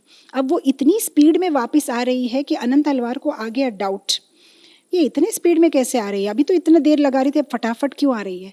अनंत तलवार उसके पीछे पीछे जाते हैं, पीछे पीछे जाते तब देखते अच्छा ये लड़का फिर से आ गया। अब उसको आया गुस्सा, बोला इतना बार तुमको बोला, तुमको समझ में नहीं आती ये बात। वो गुस्से से जो उनके हाथ में कुल्हाड़ी थी वो फेंक मारते हैं उसको डराने के लिए, ए तुम जाओगे कि नहीं, हम तुमको मारूंगा मैं एक। जैसे वो मारते भगवान भागते, उनके चिन्ह के ऊपर में लग जाती है चोट, यहाँ से खून निकलता है। और दूसरे दिन सुबह जब अनंत तलवार जो है भगवान का दर्शन करने के लिए गर्भगुड़ी के अंदर जाते, देखते यहाँ से खून निकल रहा है। फिर वो समझ जाता है, अरे बाप रे, ये तो ठाकुर जी खुद ही आए थे मुझे मदद करने के लिए। और फिर यहाँ पे थोड़ा सा चंदन लगाते हैं। तो अभी भी आप जाइए बालाजी मंदिर में, यहाँ से आप देखेंगे थोड़ा सा चंदन लगा हुआ रहता है। यहाँ भगवान का जो है ये खून निकला था। तो कितनी उनकी गुरु के वाक्य पे श्रद्धा है, मेरे गुरु ने ये सेवा मुझे दी है, मुझे करनी है। अनंत तलवार के संबंध में एक बहुत सुंदर मनोरंजक कथा आती है। कैसे जब ये बगीचा सुंदर सा बन गया तो और एक सेवा उनकी ये थी, बगीचे में जो सुंदर सुंदर फूल है वो फूल को लेते थे और बहुत सुंदर सी माला बनाते थे और रोज़ भगवान को वो माला देते थे। तो उनका एक सिस्टम था, उनके गुरु ने उन्हें एक आदेश दिया था कि देखो, जब भी भगवान को माला पहनाते हो तो ये जो फूल होते हैं वो विकसित हुए फूल नहीं यूज़ करने चाहिए, क्योंकि विकसित हुए फूल जो है वो अगर आप माला दोगे तो थोड़े देर में ही वो फूल खराब हो जाते हैं, काले पड़ जाते हैं। तो तुम्हें जो है वो बड होता है ना, छोटा सा, जैसे वो कली कहते हैं उसको, कली होती है जब, तभी माला बना देनी चाहिए। और वो जो कली वाली माला है वो जब भगवान को पहनाते हैं, भगवान के शरीर पे जब माला पड़ेगी तब वहाँ धीरे धीरे करके खुलेंगे फूल, तो सुंदर लगेंगे। तो ये इंस्ट्रक्शन उन्होंने अपने माइंड में स्टोर कर लिया था। तो एक दिन वे माला बना रहे थे। अब ठाकुर जी जो खड़े हैं विग्रह के रूप में, वे पुजारी से बात करते हैं अपने विग्रह अवतार में से, और पुजारी से कहते हैं मुझे अनंत तलवार से कुछ काम है, जाके उसको बुलाओ, उसको बोलो मैंने याद किया। तो पुजारी जाता है, अनंत तलवार वहाँ पे बैठा है, माला बना रहा है। तो पुजारी बोलता है कि भैया चलो, तुमको भगवान बुला रहे हैं। तो अनंत तलवार कहते हैं ठाकुर जी को बोलो थोड़ा देर के बाद में आऊँगा, मैं काम में हूँ, अभी थोड़ा बिजी हूँ। वो जाके भगवान को बोलते, वो बोल रहे हैं वो बिजी है, थोड़ा देर बाद आएंगे। ठाकुर जी को गुस्सा आता है, उसका माथा खराब हो गया है क्या, माला बना रहा है मेरे लिए, मैं बुला रहा हूँ उसको, बोलो माला बाद में बनाना, पहले मेरे पास आओ, मुझे कुछ काम है। पुजारी फिर जाता है, भगवान बोल रहे हैं माला बाद में बनाना, पहले जाओ, कुछ बात करना चाहते हैं। फिर से अनंत तलवार बोलते हैं उनको बोलो मैं अभी नहीं आ सकता, मैं बिजी हूँ, मैंने बोला ना मैं थोड़ी देर बाद में आऊँगा। अब थोड़ी देर बाद में जब माला बन जाती है तब अनंत तलवार उस माला को लेते हैं और ठाकुर जी के पास जाते हैं, ये लीजिए आपकी माला। ठाकुर जी रूठे हुए हैं, मुंह बिगाड़ते, बोलते मुझे ना तुम्हारी माला चाहिए, मुझे ना तुम्हारी सेवा चाहिए, तुम यहाँ से जाओ जाओ, तुम्हारा मुंह भी नहीं देखना चाहता। अनंत तलवार बोलते ऐसा तो मैंने क्या कर दिया, और तुमको पता नहीं मैंने अभी तुमको बुलाया, तुम्हारे लिए माला ज़्यादा इम्पोर्टेंट है कि मेरे से बात करना ज़्यादा इम्पोर्टेंट है।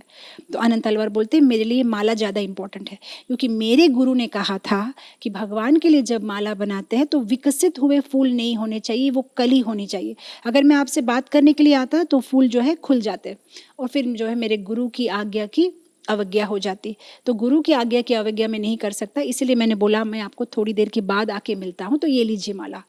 और फिर भगवान जो उसके साथ तर्की करते हैं, बोलते तुम यहाँ से निकल जाओ। फिर वो भगवान को बोलते आप कैसे बोल सकते हो निकल जाओ, आप भी यहाँ किराएदार हो, मैं भी किराएदार हूँ, मैं मेरे गुरु की आज्ञा से आया हूँ, आपकी आज्ञा से तो आया नहीं हूँ, मेरे गुरु जब बोलेंगे तब यहाँ से निकल जाऊँगा। आप भी तो अपने खुद के ज़मीन पे खड़े नहीं हो, आप तो वराहदेव के ज़मीन पे खड़े हो, तो एक किराएदार दूसरे किराएदार को निकलने के लिए नहीं कह सकता, तो अब मैं तो यहाँ से नहीं निकलूँगा। तो जब ये सब तर्क होती है तब भगवान फाइनली डिफीट मान जाते हैं, बोलते ठीक है इतनी ज़्यादा बकवास मत करो, लाओ तुम्हारी माला मैं पहन लेता हूँ, ठीक है खुश जाओ। तो ये कथा इसलिए मैंने बताई कि ये पूर्व आचार्य हमें बताते हैं कैसे गुरु का इंस्ट्रक्शन कितना इम्पोर्टेंट है, more important than Krishna, more important than Krishna.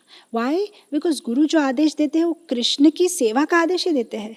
Just like Yashoda माता, कृष्ण खुद गोदी में थे लेकिन उनको नीचे रख के दूध बचाने के लिए चली गई, क्योंकि Krishna service is more important than Krishna. So guru instructions are more important than Krishna. गुरु की जो इंस्ट्रक्शन है वो कृष्ण से ज़्यादा इम्पॉर्टेंट है, क्योंकि गुरु के इंस्ट्रक्शन में कृष्ण की सेवा जुड़ी हुई है। राइट? तो कितनी सुंदर बात यहाँ पे, गुरु मुख पद्म वाक्य चिते ते करे आक्य। हमारे इस्कॉन संस्था में भी एक बहुत ही प्रसिद्ध कथा है, कैसे 1974 अप्रैल में जब वृंदावन मंदिर का इनॉग्रेशन होता है तब शाम को सारे भक्त प्रभुपाद जी से मिलने जाते हैं। तो प्रभुपाद जी कहते हैं कि मैं खुश नहीं हूँ क्योंकि मैंने चैतन्य चरितामृतम का ट्रांसलेशन किया है लेकिन आप लोग किताब प्रिंट नहीं कर रहे हो, आप जल्दी से प्रिंट करो। उसके बाद प्रभुपाद हवाई जाते हैं, वहाँ से भी फिर फ़ोन करते हैं रामेश्वर प्रभु जो लॉस एंजलिस में थे उन दिनों में किताबें प्रिंट करते थे। तो बोला कि मैं खुश नहीं हूँ क्योंकि किताब प्रिंट नहीं हो रही है, मैंने अहोरात जाग जाग के इतना ट्रांसलेशन किया, मैं इतनी मेहनत कर रहा हूँ, आप लोग किताब जल्दी से प्रिंट करो। और फिर प्रभुपाद जी जब लॉस एंजलिस पहुँचते हैं तब वहाँ भी जब उन्हें एयरपोर्ट से लेके आते हैं, उनके चरण धोते हैं, तभी भी प्रभुपाद एक ही चीज़ बोलते हैं कि मैं खुश नहीं हूँ क्योंकि किताब प्रिंट नहीं हो रही है। और फिर रामेश्वर प्रभु जो है प्रभुपाद जी को समझाने की कोशिश करते हैं एक मॉर्निंग वॉक में कि आप कह रहे हो लेकिन इतना आसान नहीं है क्योंकि आप फोर्स कर रहे हो, ठीक है, महीना में एक बुक हम जो है निकाल सकते हैं। तो प्रभुपाद बोलते नहीं, मुझे सारी 17 की 17 बुक 2 महीने के अंदर चाहिए। और ये लोग बोलते हैं कि प्रभुपाद ये तो नामुमकिन है। और प्रभुपाद कहते हैं नामुमकिन, impossible is a word in a fools dictionary. एक मूर्ख आदमी के डिक्शनरी का शब्द है ये, कुछ भी चीज़ नामुमकिन नहीं है। फिर एक ये काफ़ी लंबी कथा है, इसमें नहीं जाऊंगी, पर कैसे रामेश्वर प्रभु, राधा वल्लभ प्रभु सारे मिलके प्रभुपाद जी को खुश करने के लिए 2 महीने के अंदर चैतन्य चैतामृतम के 17 किताब मैराथन के जैसे प्रिंटिंग करते हैं। रात रात अहोरात्रे जाग के, कोई रात को प्रूफ रीडिंग कर रहा है तो करते करते जो सो गया है नेक्स्ट डिवोटी वहाँ से शुरू करता है, कोई आधा पेंटिंग करके रुक गया है तो दूसरा डिवोटी पेंटिंग को कंप्लीट कर रहा है। दिन रात दिन रात दिन रात सब काम करके प्रभुपाद जी को आनंद देने के लिए जो है उस किताबों का प्रिंटिंग कंप्लीट करते हैं। हालांकि जब प्रभुपाद ने ये इंस्ट्रक्शन दिया था, बीबीटी ऑफिस वहाँ सेट भी नहीं हुआ था, अभी तो इलेक्ट्रिकल वायर लटक रहे थे, कंप्यूटर फिक्स करना था, नया नया ऑफिस शिफ्ट हुआ था, कुछ भी अवेलेबल नहीं था रिसोर्सेज। लेकिन फिर भी कुछ लोगों को इंडिया भेजा गया फ़ोटोज़ खींचने के लिए, कुछ लोग प्रूफ रीडिंग, कुछ लोग संस्कृत प्रूफ रीडिंग। लेकिन 2 महीने के अंदर रिकॉर्ड ब्रेक उन्होंने 17 बुकों का प्रिंटिंग किया। और फिर जिस दिन ये सारी बुक्स प्रिंटिंग हो गए उस दिन ऑल्टर में जो है दर्शनार्थी के टाइम पे सीडीओ पे ये सारी किताब उन्होंने रखी। और जैसे ही ऑल्टर खुला सारे भक्त अकस्मात, ऐसा नहीं कि पहले से चर्चा की गई थी, पर सारे भक्त अकस्मात एक साथ में गा उठे, नमो ओम विष्णुपादाय कृष्ण पृष्ठाय भूतले श्रीमते भक्ति वेदांत स्वामी निति नामिने। श्रील प्रभुपाद की कृपा से ही मुमकिन हुआ है, नामुमकिन कार्य मुमकिन हो गया। उसका मतलब कभी कभी गुरु ऐसे इंस्ट्रक्शन दे सकते हैं जो हमारे लिए कंफर्टेबल नहीं है, लेकिन हमें समझना चाहिए जब गुरु हमें इंस्ट्रक्शन दे रहे हैं तो वे केवल हमें निमित्त मात्र बना रहे हैं, काम तो वे ही करते हैं, हम हमें सिर्फ क्रेडिट देते हैं, शक्ति तो वे ही देते हैं करने के लिए काम को, लेकिन वे हमें निमित्त बनाते हैं। तो बस हम अगर क्रेडिट लेना चाहते हैं तो हमें आगे बढ़ना चाहिए, हमारी कंफर्ट जोन से थोड़ा अपने आप को स्ट्रेच करना चाहिए। बाकी का काम गुरु करते हैं। तो गुरु मुखा पद्म वाक्य चितेति करी आज्ञा, आर ना करी हो मने आशा। जब गुरु जी कुछ बोलते हैं तब हमें ऐसा सोचना चाहिए कि कृष्ण खुद बोल रहे हैं। आप देखिए श्रीमद् भागवतम में जब ध्रुव महाराज का दृढ़ निश्चय था कि मुझे भगवान का दर्शन चाहिए, मुझे भगवान से राज्य मांगना है मेरे पिता से भी बड़ा, तब भगवान ने ऐसा आयोजन किया और नारद मुनि को उनके जीवन में भेजा। प्रहलाद महाराज के लिए नारद मुनि को भेजा, मृगारी के लिए नारद मुनि को भेजा, व्यासदेव के लिए नारद मुनि को भेजा। ठाकुर जी भेजते हैं, ठाकुर जी खुद गुरु को भेजते हैं। उसका मतलब जब गुरु के मुख से वाक्य निकले तो हमें समझना चाहिए कि दिस इज कृष्णा, भगवान ही बात कर रहे उनके द्वारा, उनके द्वारा। गुरु मुख पद्म वाक्य चित्तेति करे आज्ञा, आर ना करी हो मना आशा, चित्तेति करे आज्ञा। आप देखिए श्रीमद् भागवतम में एक कथा आती है कैसे भगवान कृष्ण खुद संदीपन मुनि ने कहा कि लकड़ियाँ ले के आओ, खाना बनाने के लिए, प्रसाद बनाने के लिए कुछ लकड़ियाँ चाहिए थी आश्रम के लिए। तो रात में अंधेरे में तूफान बारिश, फिर भी वे और सुदामा काफ़ी कष्ट करके वो लकड़ियों को लेके आते हैं। उन्होंने ये नहीं कहा गुरु से जो मुझसे नहीं होगा, मैं तो राजा हूँ, मैंने कभी ये सब काम किया नहीं है, I think I can't do it, ऐसा उन्होंने नहीं कहा। He did it, supreme personality of God, भगवान है, देवादिदेव है, लेकिन उन्होंने भी किया। इसलिए उस जब ये घटना के बाद ऑफ कोर्स भगवान संदीपन मुनि के मृत बेटे को भी वापस लेके आते हैं और संदीपन मुनि बहुत खुश होते हैं। तो श्रीमद् भागवतम के 10वें स्कंद चैप्टर 80 में संदीपन मुनि बहुत सुंदर एक श्लोक कहते हैं कि गुरु का जो ऋण है कैसे उतार सकता है कोई अच्छा डिसाइपल है, ट्रू डिसाइपल जो होता है, वह गुरु का ऋण उतारने के लिए उसे अपने मन वचन काया वेल्थ अपना जीवन भी देना पड़े तो दे देना चाहिए। उस तरह से जो है गुरु का ऋण चुका सकते हैं। इस संसार में हम सब ऋणी है, गुरु के ऋणी है, माता पिता के ऋणी है, प्रकृति के ऋणी है, भूमि के ऋणी है, देव के ऋणी है, पशु पक्षी, हम सबके ऋणी है, सबसे हम कुछ न कुछ लेते हैं। ये ऋण हम कैसे चुकाएं? माता पिता का ऋण चुकाना है तो भक्ति करनी है, तब वो माता पिता का उद्धार होता है, वे भी भगवत धाम वापस जाते हैं। उस तरह से उनका ऋण चुकाते हैं। देवताओं का हमें ऋण चुकाना है तो हमें दान देना है, ऋषियों का ऋण चुकाना है तो शास्त्र पढ़ना है। उसी तरह से गुरु का अगर हमें ऋण चुकाना है तो गुरु की आज्ञा का अवज्ञा नहीं करना है। गुरु की आज्ञा का अवज्ञा हमें नहीं करना है। हम रोज सुबह 10 ऑफेंसेस का पारायण करते हैं। What is the third offence? Disobeying the orders of the spiritual master. Third offence. तीसरा नाम अपराध, गुरु की आज्ञा अवज्ञा करना। हम संसार दावनला रोज सुबह मंगलारती में गाते हैं, यस्य प्रसादात भगवत प्रसादो यस्य अप्रसादात न गति कुटोपी, न गति कुटोपी। अप्रसादात, अगर गुरु को हम दुखी कर दे, गुरु को हम अप्रसन्न करें, न गति कुटोपी। हमारा गुरु को अगर हमने अप्रसन्न कर दिया तो भक्ति जीवन हमारा गया, हमने हमारे भक्ति जीवन का मर्डर कर दिया। माधवाचार्य एक बहुत सुंदर श्लोक बोलते हैं। वे बोलते हैं हरि मुनिगरे हरा कायवा, हर मुनिगरे हरि कायवा, हरि हरा मुनिगरे गुरु कायवा, गुरु मुनिगरे कायवा यारू। बोलते हैं अगर हरि मुनिगरे, हरि हमसे गुस्सा हो गए, हमसे रूठ गए, कोई बात नहीं, हरि रूठ गए ना, हरा बचा देंगे। माने विष्णु जी, भगवान कृष्ण हमसे रूठ गए, कोई बात नहीं, शिव जी हमें बचा देंगे। अच्छा अगर शिव जी रूठ गए, कोई बात नहीं, विष्णु जी बचा देंगे। अच्छा शिव जी और विष्णु जी दोनों रूठ गए, कोई बात नहीं, गुरु बचा देंगे। अच्छा अगर गुरु रूठ गए, कायवा यारू, फिर पता नहीं कौन बचाएगा। ये बात माधवाचार्य बोलते हैं, बहुत सुंदर बात। बोलता है कि अगर गुरु हमसे रूठ गए तो फिर हो गया, बस it's end of our spiritual life. आगे अब कोई और रास्ता नहीं है। भगवान भी हमसे रूठ गए तो कोई बात नहीं, गुरु मना लेंगे। विष्णु जी रूठ गए तो शिव जी मना लेंगे, शिव जी रूठ गए तो विष्णु जी मना लेंगे, लेकिन गुरु रूठ गए तो बस खत्म। तो हमें बहुत केयरफुल रहना है कि हम ऐसा कुछ ना करें हमारी वाणी से, मन से, हमारे व्यवहार से, कि हम हमारे गुरु की का जो है अप्रसन्न करें, उनको हम अप्रसन्न करें। गुरु को प्रसन्न करने से ही जो है, आप देखिए आगे वाले आने वाले श्लोक में आएगा, दिव्य ज्ञान हृदय प्रकाशिता। गुरु की कृपा होने से ही ज्ञान हमारे हृदय में स्फुरित होता है और हमें समझ में आता है। इसलिए गुरु की सेवा करनी। और गुरु की सेवा कैसे?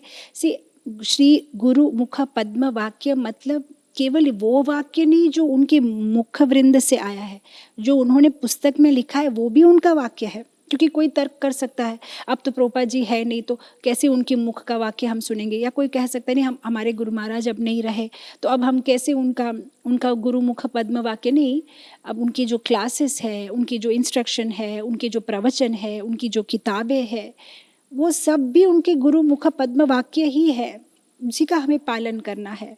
तो वाक्य मतलब मुख से आया हुआ वाक्य, लिखा हुआ वाक्य, ये सब उनके इंस्ट्रक्शंस है। ये माधवाचार्य कहते हैं कि हमें गुरु के हर एक इंस्ट्रक्शन को सिंसियरली फॉलो करना है, उनकी सेवा करनी है। कैसे सेवा करनी, उसका भी बहुत बड़ा एक श्लोक है। बोलते सेवा करनी है नौकर जैसा नहीं, हम गुरु के नौकर नहीं हैं, हम गुलाम हैं। गुलाम और नौकर में बहुत फ़र्क है। नौकर को तो सैलरी मिलती है, नौकर को तो टाइमिंग्स होता है, मॉर्निंग से एक टाइम को आएगा, शाम को इस टाइम पे चला जाएगा। नौकर को तो लीव होता है, लीव्स होती है, छुट्टी, कैजुअल लीव, मेडिकल लीव, ये लीव। लेकिन हम गुरु के नौकर नहीं, हम गुलाम है। गुलाम के पास तो कुछ नहीं होता। गुलाम, गुरु जब बोले, जो बोले वो ही करना है। हम तो गुरु के गुलाम है। जो गुरु का गुलाम बनता है उसी को भक्ति मिलती है, उसी को गुरु की कृपा मिलती है। नेक्स्ट श्लोक में चले जाएंगे।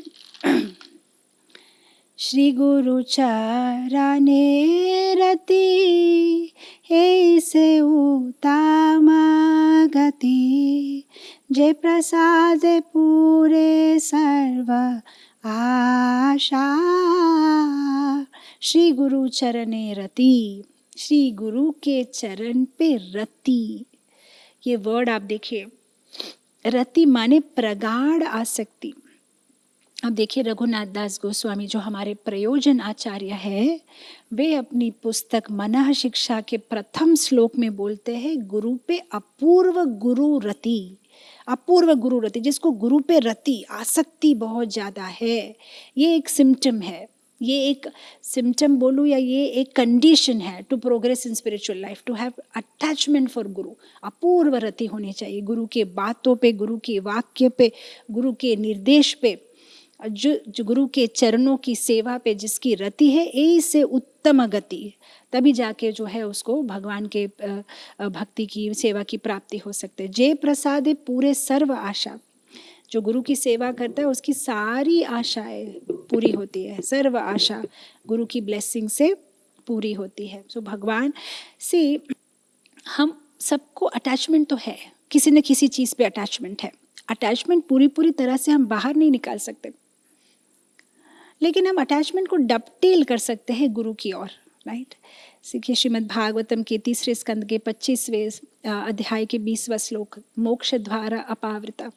मोक्ष द्वारा अटैचमेंट सारे जानते हैं, बुद्धिमान लोग जानते हैं कि आसक्ति जो है हमें नीचे की ओर खींचती है, लेकिन वही आसक्ति जब कोई सेल्फ रियलाइज सोल, जब हम हमारे गुरु, हमारे स्पिरिचुअल मास्टर, जब हम कोई शुद्ध भक्त के ऊपर में वो आसक्ति जो है डबटेल करते हैं, तब क्या होता है, मोक्ष द्वारा, हमारे लिए मोक्ष का द्वार खुल जाता है। तो गुरु के ऊपर में आसक्ति जो है हमें बढ़ानी है, गुरु का आश्रय लेना है। आश्रय करिया भजे ताहे कृष्ण नहीं तजे। जो गुरु का आश्रय लेके कृष्ण की सेवा करते हैं, गुरु का आश्रय लेते हैं, कृष्ण नहीं तजे। ऐसे लोगों को कृष्ण रिजेक्ट नहीं करेंगे। लेकिन जो गुरु की सेवा किए बिना कृष्ण को अप्रोच करते हैं, ऐसे लोगों को कृष्ण एक्सेप्ट नहीं करेंगे। हरि भक्ति विलास में कृष्ण क्या कहते हैं? हरि भक्ति विलास में कहते हैं, प्रथमम तु गुरुम पूजा, प्रथमम तु गुरुम पूज्य। सबसे पहले गुरु को पूजा करो, उसके बाद में मेरी पूजा करो। जो गुरु की पूजा किए बिना मेरी पूजा करता है, उसका जो है फ्रूटलेस है, उसका सारा एंडीवर फ्रूटलेस है। लेकिन जो गुरु की पूजा करने के बाद मेरी पूजा करता है, that is perfection, that is perfection. That's what Krishna says in Hari भक्ति विलास। कृष्ण खुद कहते हैं हरि भक्ति विलास। इसीलिए तो आप देखिए अनेक वैष्णवाचार्य, अनेक लेखक, अनेक पोएट्स, अनेक, सबका ये एक ही ये है कि पहले गुरु, पहले गुरु। वो एक प्रसिद्ध ये है, मेरे ख्याल से कबीर का दोहा क्या है, गुरु गोविंद दोनों खड़े काको लागू पाए, बलिहारी गुरु आपने गोविंद दियो बताए। बोलते कंफ्यूजन क्या है, गुरु और गोविंद दोनों खड़े हैं, कंफ्यूजन क्या है? कंफ्यूजन ये है, गुरु गोविंद दोनों खड़े काको लागू पाए, किसको पहले प्रणाम करूं? बलिहारी गुरु आपने गोविंद दियो बताए। नहीं, गुरु मैं पहले आपको प्रणाम, क्योंकि आप बताएंगे तभी तो पता चलेगा कि ये गोविंद है, नहीं तो मुझे तो पत्थर की मूर्ति लगती है, मुझे तो मार्बल दिखाई देता है। आप समझाते हैं, आप अपने ज्ञान चक्षु से, अपनी वाणी से मेरे हृदय में ये ज्ञान डालते हैं, ये भक्ति डालते हैं, तब तो मुझे मूर्ति में कृष्ण दिखाई देंगे, नहीं तो मुझे तो कृष्ण में भी मूर्ति दिखाई देता है। ये ब्लैक मार्बल है या वाइट मार्बल है, तो हम तो उस लेवल में है ही नहीं, हमारे पास तो चक्षु भी नहीं है भगवान को देखने के लिए। तो इसीलिए पहले गुरु फिर गोविंद, गुरु गोविंद दोनों खड़े, पहले गुरु। तो गुरु के चरण पे रति, आश्रय करिया भजे, पहले गुरु के चरण के ऊपर आसक्ति बढ़ा के गुरु का आश्रय। आप देखिए बहुत सुंदर कांचीपुरम नाम के एक भक्त की कथा आती है। कांचीपुरम नाम का एक प्रदेश है दक्षिण भारत में, तो वहाँ पे एक भक्त था कांचीपुरम। वो इतना शुद्ध भक्त था कि भगवान से मुखामुखी रोज बातें करता था। तो भगवान वरदराज जो है वो यज्ञ के उससे बाहर निकले हैं, तो उन्हें बहुत गर्मी होती है। तो जो कांचीपुरम है भक्त, वो गर्भगुड़ी के अंदर, सैंक्टम सैंक्टोरियम के अंदर में जो है वो जाके भगवान को रोज फैन करता है, और फैन करते करते भगवान से रोज बातें करता है। तो शाम को जब भगवान को सुला देते हैं, तो भगवान का ऑल्टर बंद करके वो चला जाता है। उन दिनों में तो स्ट्रीट लाइट्स नहीं थे, तो एक जो भक्त है वो काफ़ी मतलब इसकी मदद करता था कांचीपुरम का।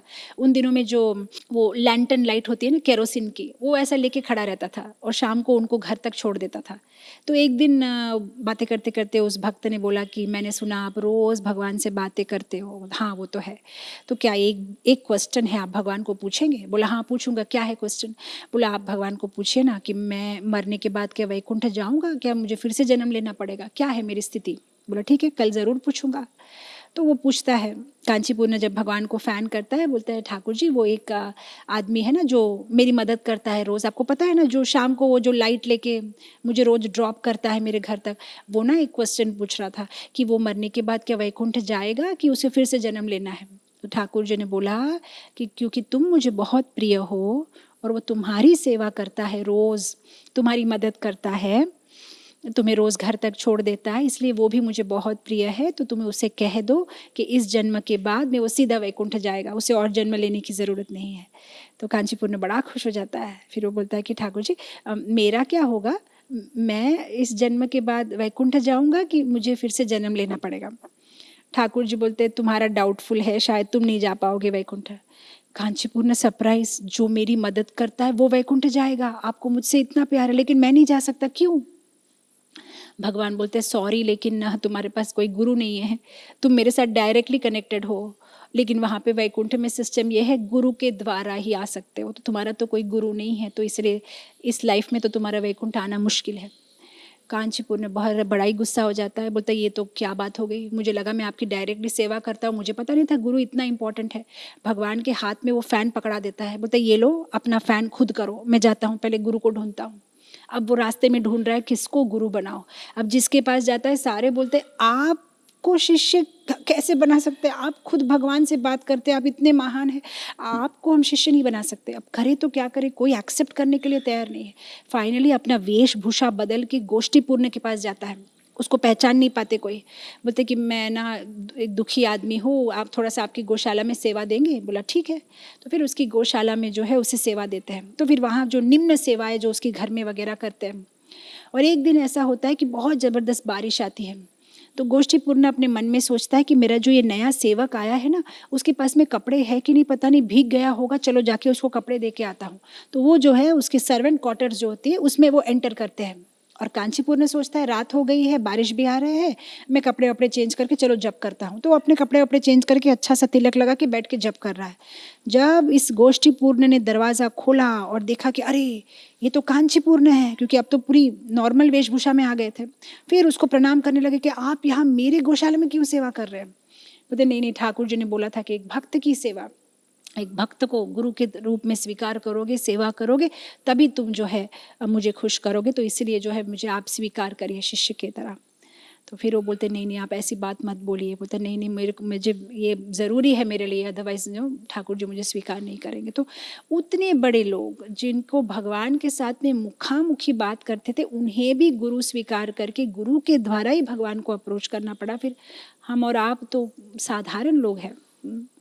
तो श्री गुरु चरणे रति यही से उत्तम गति। प्रहलाद महाराज आप देखिए श्रीमद् भागवत के 7th कैंटो 9th चैप्टर में श्लोका नंबर 28 में नरसिंहदेव प्रहलाद महाराज से कहते हैं चलो मेरे साथ, तुमको लेके चलता हूँ। और प्रहलाद महाराज बोलते नहीं कैसे आ सकता हूँ, मुझे नारद मुनि की सेवा करनी है। आपको पता नहीं, नारद मुनि ने मेरी बहुत मदद की। मैं जब इस भौतिक जगत के अंधकार में डूबा हुआ था, नारद मुनि ने मुझे निकाला है, मैं उनको छोड़ कैसे सकता हूँ। और उसी श्लोक के भाष्य परपट में श्रील प्रभुपाद कहते हैं फर्स्ट सर्व गुरु, बहुत सुंदर, and then through him and his mercy you can get Krishna's mercy, you can approach Krishna to render service. पहले गुरु की सेवा करो, फिर गुरु की कृपा से जो है आप कृष्ण को अप्रोच करो, फिर कृष्ण की सेवा आप जो है कर सकते हो। तो बहुत सुंदर बात यह है कि गुरु के चरण के ऊपर में हमारी जो है रति होनी चाहिए, गुरु की सेवा पे हमारी जो है रति होनी चाहिए। छोटी छोटी उनकी छोटी छोटी सेवा। रामानुजाचार्य के एक शिष्य थे, उनका नाम था वडुगुणाम्बी, आपने सुना होगा वडुगुणाम्बी, सिंपल डिवोटी। उसका एक ही सेवा था, रामानुजाचार्य के लिए रोज शाम को गरम गरम दूध लाके देना। तो समहाउ शाम के टाइम में श्रीरंगम में वो लोग रहते थे, तो रंगनाथ जी की उत्सव सवारी, मतलब श्री रंगनाथ जी को जो है पालकी में जो है वो उत्सव सवारी में लेके जाते हैं। तो सब लोग अपने अपने घर से बाहर आते हैं, रंगनाथ जी को प्रणाम करते हैं, लेकिन ये जो भक्त है ये बाहर नहीं आता कभी, क्योंकि वो सोचता है कि गुरु महाराज जब भगवान का दर्शन करके आएंगे तब एकदम मैं रेडी रहना चाहिए गरम गरम दूध के साथ। लेकिन अगर मैं दर्शन करने जाऊँगा तो 5 मिनट लेट हो जाएगा गुरु जी के दूध के लिए, तो कभी नहीं जाता दर्शन के लिए। तो सारे शिष्य सोचते थे एकदम बेकार है ये, भगवान खुद यहाँ से पास हो रहे हैं, इसको देखो किचन में पड़ा है। अब ठाकुर जी को तो अच्छा नहीं लगता जब कोई उनके भक्त की निंदा करते हैं। तो एक बार ठाकुर जी ने लीला कर दी। क्या लीला की? एकदम रामानुजाचार्य के आश्रम के पास में आके पालकी रुक गई। अब कितना भी कोशिश करो भगवान की सवारी को ना आगे कर पा रहे ना पीछे कर पा रहे। अब रामानुजा माने लक्ष्मण जी का अवतार, वो समझ गए भगवान की क्या लीला है। तो वो अपने एक एक शिष्य को बोलते जरा जाओ हाथ दो, थोड़ा हाथ दो, क्यों नहीं हिल रही है पालकी, जरा कोशिश करो, जरा कोशिश करो। सारे भक्त जो है कोशिश कर रहे, कुछ नहीं होता। और फिर रामानुजा जो है इसको बुलाते हैं, इनके जो शिष्य है जो दूध लेके आता है, बोलते एक बार तुम आओ जरा कोशिश करो। तो फिर वो जब आता है और बस अपना हाथ देता है तो पालकी चलने मतलब जो है हिलने लगती है। और सारे शिष्य अवग हो जाते हैं, अरे हमने सोचा इसका भक्ति नहीं है, देखो इसकी कैसी भक्ति है। तो गुरु की सेवा जो वो करता है, गुरु की विशेष कृपा। So more important than serving anybody is serving more important than serving Krishna is serving guru, because guru is serving Krishna, right. ये है श्री गुरु चरणे रति। श्री रूप गोस्वामी भक्ति के 64 अंग में प्रथम 5 अंग में गुरु के बारे में बात करते हैं। गुरु पादाश्रय, गुरु का पादाश्रय लो, दीक्षा लो, आज्ञा का पालन करो, सेवा करो, गुरु के प्रश्न पूछो, गुरु के फुटस्टेप्स में चलो। गुरु गुरु गुरु इतना इंपॉर्टेंट नहीं होता तो वह क्यों बताते हो? भक्ति के 64 अंगों में सबसे प्रथम 5 अंग में भी गुरु गुरु गुरु, हर एक उसमें गुरु के बारे में बताते हो। नेक्स्ट श्लोक में चले जाएंगे। चक्षुदान दिलो जय, जन्मे जन्मे प्रभु से, दिव्य ज्ञान हृदय प्रकाशिता, प्रेम भक्ति जाहा होते, अविद्या विनाश जायते, वेदे गाय जाहर चरिता। चक्षुदान दिलो जय, जन्मे जन्मे प्रभु से, दिव्य ज्ञान हृदय प्रकाशित। अभी बता रही थी कि ये जो आध्यात्मिक ज्ञान है वो पुस्तक से नहीं मिलता। ये आध्यात्मिक ज्ञान, दिव्य ज्ञान जो है हृदय में प्रकाशित होता है। कैसे? जब हम गुरु की सेवा करते हैं तो गुरु की कृपा से हमारे हृदय में ये ज्ञान स्फुरित होता है। आप देखिए माधवाचार्य जब बहुत सुंदर प्रवचन देते थे तब उनके सारे शिष्य बैठ के ना सोचते थे कि जब गुरुजी गुजर जाएंगे, मतलब गुरुजी जब भगवत धाम वापस चले जाएंगे ना, जब उनका शरीर त्याग करके, तो जितना भी गुरुजी ने जो पुस्तकें लिखी है ना, मैं उस पर जो है कमेंट्री लिखूंगा। दूसरा शिष्य बोलता नहीं मैं लिखूंगा। बस वो झगड़ा करने में रह गए। तो माधवाचार्य को एक दिन बहुत गुस्सा आया। बोला तुम लोग मेरा प्रवचन ठीक से सुनते नहीं हो, ध्यान लगा के सुनते नहीं हो। तुम्हारे माइंड में सब समय ये चल रहा है कि कौन कमेंट्री लिखेगा, कौन जो है वारिस बनेगा। लेकिन मैं आप सबको बता दूं, तुमसे ज़्यादा अच्छा ये भैंस जो खड़ी है ना, घास खा रही, ये भैंस सुन रही है मेरा प्रवचन। ये भैंस लिखेगी मेरे पुस्तकों पर कमेंट्री। सारे शिष्यों को लगा शायद मजाक कर रहे, भैंस कैसे कमेंट्री लिख सकती है, एक बफेलो कैसे कमेंट्री लिख सकती है। लेकिन सच में ऐसा हुआ। जब माधवाचार्य ने देह त्याग किया, ये जो भैंस, ये जो बफेलो थी माधवाचार्य की, उसने जो शरीर त्याग करने के बाद में वे जो है मनुष्य शरीर प्राप्त करते हैं जय तीर्थ के नाम पे। और फिर वे आगे चल के माधवाचार्य की हर एक पुस्तकों पे जो है वे कमेंट्री लिखते हैं।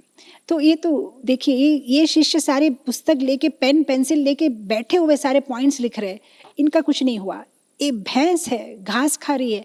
लेकिन गुरु की कृपा हुई तो वो आगे चल के जो है माधवाचार्य की किताबों पे कमेंट्री लिखते हैं। तो बस ये दिव्य ज्ञान हृदय प्रकाशिता, राइट। ये चाहते हैं तो नहीं होगा, ये गुरु की इच्छा होगी, उनकी कृपा होगी तभी होगा। और एक कथा आती है ना, कैसे एक गुरु के जो एक शिष्य थे, अभी मुझे नाम याद नहीं आ रहा है, सारे जो है गुरु जी के प्रवचन में बैठते थे, पॉइंट्स लिखते थे, लेकिन ये जो है गुरु के कपड़े धोना, गुरु की पर्सनल सेवा करने में रह जाता था। और एक दिन जो है गुरु जी की तबीयत खराब थी, गले में कोई प्रॉब्लम था, तो अब कौन देगा क्लास गुरु के प्लेस में। तो अब सारे शिष्य सोच रहे शायद मुझे ही बोलेंगे, मैं तो बहुत इंपॉर्टेंट हूँ। गुरु जी बोलते वो जो है ना जो रोज़ कपड़ा धोता है उसको बोलो आज क्लास देने के लिए। सारे शौक, वो कैसे क्लास देगा, वो कभी आज तक क्लास सुना नहीं है आपका, सब समय वो गाते गाते नदी के किनारे कपड़े धोता रहता है। तो गुरु महाराज बोलते नहीं वो ही देगा आज क्लास। और फिर उसको जब बिठाते तो जब वो क्लास देना शुरू करते सारे अवग हो जाते, एकदम गंगा जैसे बस बहता जाता है बहता जाता है। सारे सोचते हैं हमने तो सोचा था एक साधारण सा ही कपड़ा धोता है, इसको क्या पता है। दिव्य ज्ञान हृदय प्रकाशिता, जिस पे गुरु की कृपा होती है, गुरु की कृपा होती है, क्योंकि ये ज्ञान जो है वे हृदय में प्रकाशित होता है। जब गुरु की इच्छा होती है ना कि हाँ ये अच्छा भक्त बने, तभी तभी हो सकता है। हिज होलीनेस गिरिराज स्वामी महाराज एक बार बता रहे थे कि कैसे जब वे इस्कॉन में नए नए आए थे, 16-17 साल के छोटे से मतलब नव युवक थे, और पहली बार जब उन्होंने प्रभुपाद जी को बॉस्टन में देखा तो प्रभुपाद जी ने प्रवचन के बाद पूछा एनीबडी हैज़ एनी क्वेश्चन, और गिरिराज महाराज ने 1-2 क्वेश्चन पूछे थे। और उसके बाद 11 महीने के बाद प्रभुपाद फिर से उस मंदिर में आए। तब तक गिरिराज महाराज मंदिर के साथ अच्छे से जुड़ गए थे, मंदिर के अंदर आ चुके थे। और इस बार भी प्रवचन के बाद प्रभुपाद ने पूछा एनी क्वेश्चंस, और गिरिराज महाराज ने हाथ उठाया, और प्रभुपाद देख के सरप्राइज, एकदम धोती कुर्ता में एकदम भक्त बन गए हैं। तो प्रभुपाद जी ने बोला कि I am very happy to see you, मैं बहुत खुश हूँ तुम्हें देख के। और फिर प्रभुपाद जी ने एक बहुत सुंदर बात कही। उन्होंने कहा कि मैंने जब तुम्हें पिछली बार देखा था तब मेरे मन में ये बात आई थी कि he is a good boy, ये अच्छा लड़का है, भगवान इस पे कृपा करना, इसको भक्त बना दीजिए, इसको अच्छा भक्त बनाइए। तो अभी प्रभुपाद बोले अच्छा, I am so happy to see you, कि अब तुम भक्त बन गए हो। तो गिरिराज महाराज अपने प्रवचन में बता रहे थे कि अच्छा तब मुझे समझ में आया, अच्छा इसीलिए मैं भक्त बन गया, क्योंकि एक शुद्ध भक्त की ये इच्छा थी कि मैं भक्त बनूं। मेरे एंडिवर से तो, मेरे परिश्रम से तो मैं भक्त नहीं बन सकता, लेकिन कब कोई शुद्ध भक्त अगर इच्छा करे कि तुम भक्त बनो, तब भक्त बनो, भगवान इस पे कृपा करो, तब जाके जो है हम भक्त बन सकते हैं। सताम कृपा, ये जो हम जब महत सेवा करते हैं, जब हम सेवा करते हैं भक्तों की, फिर वे जब हम पे खुश होते हैं और फिर जो उनकी जो ब्लेसिंग्स निकलती है, उससे जो है हमारी भक्ति आगे बढ़ती है। जब हम श्री गुरु के पद्म वाक्य सुनते हैं तो उनकी द होल पॉइंट इज, जो शुद्ध भक्त है उनके हृदय में भगवान के चरण है, और भगवान के चरण की जो धूली है वो उनके हृदय में है। और जब हम उनको सेवा करते हैं, उनकी सेवा करते हैं, तब हमें देख के उनका जो यहाँ एजिटेशन होता है, उनका जो हृदय जो थोड़ा सा मतलब ये हो जाता है, एजिटेट होता है, व्याकुल होता है, फिर वो जो भगवान की चरण की धूली जो उनके हृदय में है, वो उनके मुख के द्वारा, उनकी वाणी के द्वारा हम पे उड़ के आती है। और फिर वो जो सैफरन, वो जो भगवान के डस्ट पार्टिकल एक भक्त के मुखारविंद से हम पे गिरता है, फिर हमें भक्ति अच्छी लगने लगती है। जब अच्छा लगने लगता है, भगवान का दर्शन करना अच्छा लगता है, भक्तों का संग करना अच्छा लगता है, प्रसाद पे आसक्ति बढ़ती है, भक्ति में आसक्ति बढ़ती है, और हमें समझ में नहीं आता ऐसे कैसे हुआ, हमें क्यों अच्छा लगने लगा। लेकिन हमें इसलिए अच्छा लगने लगा क्योंकि एक शुद्ध भक्त की कृपा, ये शुद्ध भक्ति की हम पे जो है वे कृपा हुई है, इसलिए अब सब अच्छा लगने लगा है, भक्ति में हम आगे बढ़ने लगते हैं। तो चक्षु दान दिलो जय, जिसने हमें चक्षु का दान दिया। हम तो क्या बोलते हैं ना, हम तो क्या अंधे हैं, ज्ञान से अंधे, भक्ति से अंधे, अनर्थ से भरे हुए, लेकिन श्री गुरु हमारे जीवन में आके चक्षु दान देते हैं, हमें आंखें देते हैं। ऐसे गुरु के जन्मे जन्मे, लाइफ आफ्टर लाइफ हम उनके जो है गुलाम बन के रहेंगे, हाँ, क्योंकि उनकी कृपा से जो है हमें भगवान की प्राप्ति हुई है। से शरणागति लेना मतलब केवल पत्र में your obedient servant, your insignificant servant, your humble servant लिखना नहीं है। शरणागति लेना मतलब शरणागति के कुछ स्टेजेस है, शरणागति के कुछ अंग है। शरणागति लेना मतलब गुरु से प्रेम करना, शरणागति लेना मतलब गुरु पे श्रद्धा रखना, शरणागति लेना मतलब हमारे डिजायर्स को बाहर निकाल देना, सिर्फ गुरु के डिजायर का पालन करना। शरणागति करना मतलब जो भक्ति में अनुकूल है उसे अपनाना, जो भक्ति के प्रतिकूल है उसे छोड़ देने की शक्ति रखना। कभी कभी कुछ चीज़ों से हम इतने अटैच होते हैं, हमें पता है ये हमारे भक्ति के अनुकूल नहीं है, फिर भी उसे छोड़ नहीं पाते, टाइट से पकड़े हुए हैं। लेकिन शरणागति माने ऐसी चीज़ों को छोड़ देना, जो भक्ति के लिए ज़रूरी है उस चीज़ों को पकड़ना, अपने डिज़ायर को गौन करना, गुरु के डिज़ायर को आगे रखना, प्रेम करना, श्रद्धा करना, ये शरणागति के अलग अलग अंग है। नेक्स्ट श्लोक में चले जाएंगे। श्री गुरु करुणा सिंधु अधम जनारा बंधु लोकनाथ लोकेर जीवाना हा प्रभु करो दया देहो मोरे पद छाया हे बेजासु घुसक त्रिभुवना। श्री गुरु करुणा सिंधु, श्री गुरु करुणा के सिंधु है। अधम अज नारा बंधु मेरे मित्र है। मित्र माने जो हमारा शुभ चिंतक है। श्री गुरु हमारे मित्र है। इस संसार में श्री गुरु ही हमारे मित्र है। हम कभी कभी सोचते हैं ये भी मेरा मित्र है, ये भी मेरा मित्र है और गुरु भी मेरा मित्र है। गुरु ही मित्र है और कोई मित्र नहीं है। बाकी सब स्वार्थ के मित्र है। हम कुछ देंगे, वो कुछ देंगे, कुछ लेंगे, कुछ देंगे, पर गुरु को हमसे कुछ नहीं चाहिए। वे सिर्फ देना चाहते हैं, हमें कृष्ण का प्रेम देना चाहते हैं। वे केवल वे ही हमारे फ्रेंड हैं। हम इतने मिलियंस ऑफ लाइफ से हम घूम रहे अलग अलग योनियों में, हम पे दया करके, कृपा करके, भक्ति का बीज हमें प्रदान करते, उससे ज़्यादा बड़ा शुभ चिंतक हमारा कौन हो सकता है। सो अधम अज नारा बंधु, बंधु गुरु आप हमारे फ्रेंड है, हमारे दोस्त है, हमारे बेस्ट फ्रेंड है। लोकनाथ लोकेर जीवन, लोकनाथ गोस्वामी नरोत्तम दास ठाकुर के गुरु थे। इनके बारे में बात किए बिना आज का प्रवचन हम कंप्लीट नहीं कर सकते। लोकनाथ गोस्वामी बड़े ही शुद्ध वैष्णव थे। वो किसी को शिष्य के रूप में स्वीकार करना नहीं चाह रहे थे, लेकिन नरोत्तम दास ठाकुर ने भी ठान लिया था कि मैं दीक्षा लूँगा तो मैं लोकनाथ गोस्वामी से ही दीक्षा लूँगा। लेकिन ये दीक्षा देना नहीं चाह रहे थे, लेकिन वो उनसे ही लेना चाह रहे थे। तो 1-2 साल तक जो ये चलता रहा, वे मानते नहीं थे। 17-18 बार उनको अप्रोच किया, वे रिजेक्ट कर दिया। फिर नरोत्तम दास ठाकुर ने क्या किया, जहाँ पे लोकनाथ गोस्वामी मलमूत्र विसर्जन करते, नरोत्तम दास ठाकुर वहाँ जाके उसे सफाई करते थे। अब उन दिनों में बाथरूम तो था नहीं, कहीं कोई जंगल में कोई जगह में जो है वे मल मूत्र विसर्जन करते थे, तो बिना उनके जाने वो पहले ही उधर चले जाते और उस जगह को वे साफ कर देते। तो एक बार लोकनाथ महाराज के मन में ये ख्याल आया, लोकनाथ गोस्वामी, कि ये क्या हो रहा है, मैं जब भी आता हूँ ये जगह इतनी साफ सुथरी और ये कौन कर रहा है। तो फिर जो है वे एक बार झाड़ के पीछे खड़े रहे, वो पकड़ना चाह रहे थे कि कौन है ये अननोन पर्सन, और तब देखते हैं कि नरोत्तम दास ठाकुर उस जगह को साफ कर रहे हैं। फिर लोकनाथ जी बोलते कि क्यों तुम ऐसा कर रहे हो। बोलते नहीं, बस मैं आपकी सेवा करना चाहता हूँ।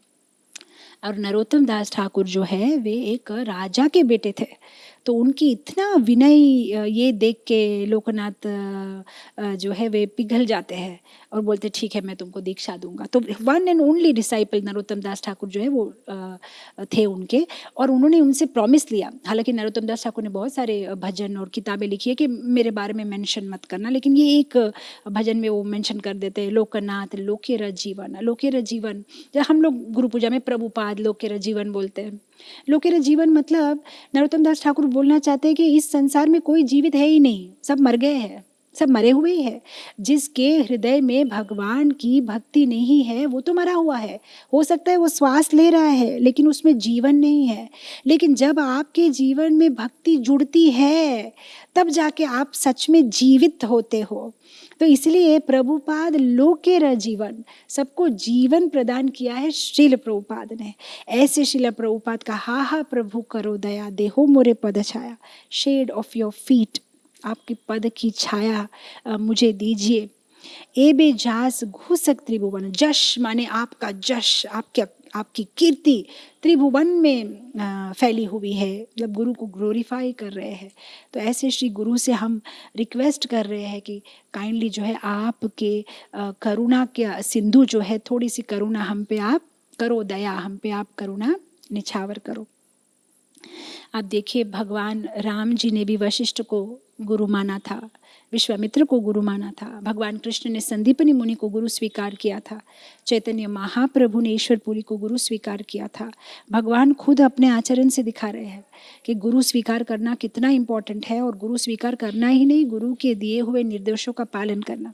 भक्ति सिद्धांत सरस्वती ठाकुर खुद कितने क्या कहते हैं, कितने पढ़े लिखे थे। उन्होंने गौर किशोरदास बाबा जी महाराज से दीक्षा स्वीकार की। हालांकि गौर किशोरदास बाबा जी महाराज इतने कोई बड़े स्कॉलर नहीं थे, सिंपल बाबा जी थे, जब वे भक्ति सिद्धांत सरस्वती ठाकुर के पास दीक्षा के लिए गए, तब उन्होंने कहा कि तुम इतने बड़े संस्कृत के स्कॉलर हो, तुम मुझसे क्यों दीक्षा लेना चाहते हो। भक्ति सिद्धांत सरस्वती ठाकुर 7 साल की उम्र में बड़ी बड़ी किताबें लिखते थे, इतने एजुकेटेड थे, लेकिन उन्होंने दीक्षा गौर किशोरदास बाबा जी महाराज से ली। It's not about education qualification, it's bhakti, Gaur Kishordas बाबा जी महाराज की भक्ति। क्योंकि उनको ज्ञान तो था, वे तो जानते थे कृष्ण भगवान है, उनके पिता भी बहुत सारी किताबें लिख चुके थे, वे खुद प्रचार भी करते थे, फिर भी गुरु क्यों स्वीकार किया? क्योंकि वे जानते हैं दिव्य ज्ञान हृदय प्रकाशित।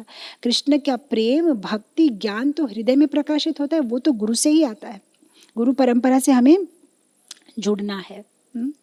सो कैसे हम जुड़ सकते हैं, कैसे हम गुरु को खुश कर सकते हैं? When we follow the instructions. गुरु का ऋण अगर हम उतारना चाहते हैं तो बस एक ही चीज़ करना है, गुरु के निर्देशों को, गुरु के निर्देशों का, गुरु की आज्ञा का पालन करना है।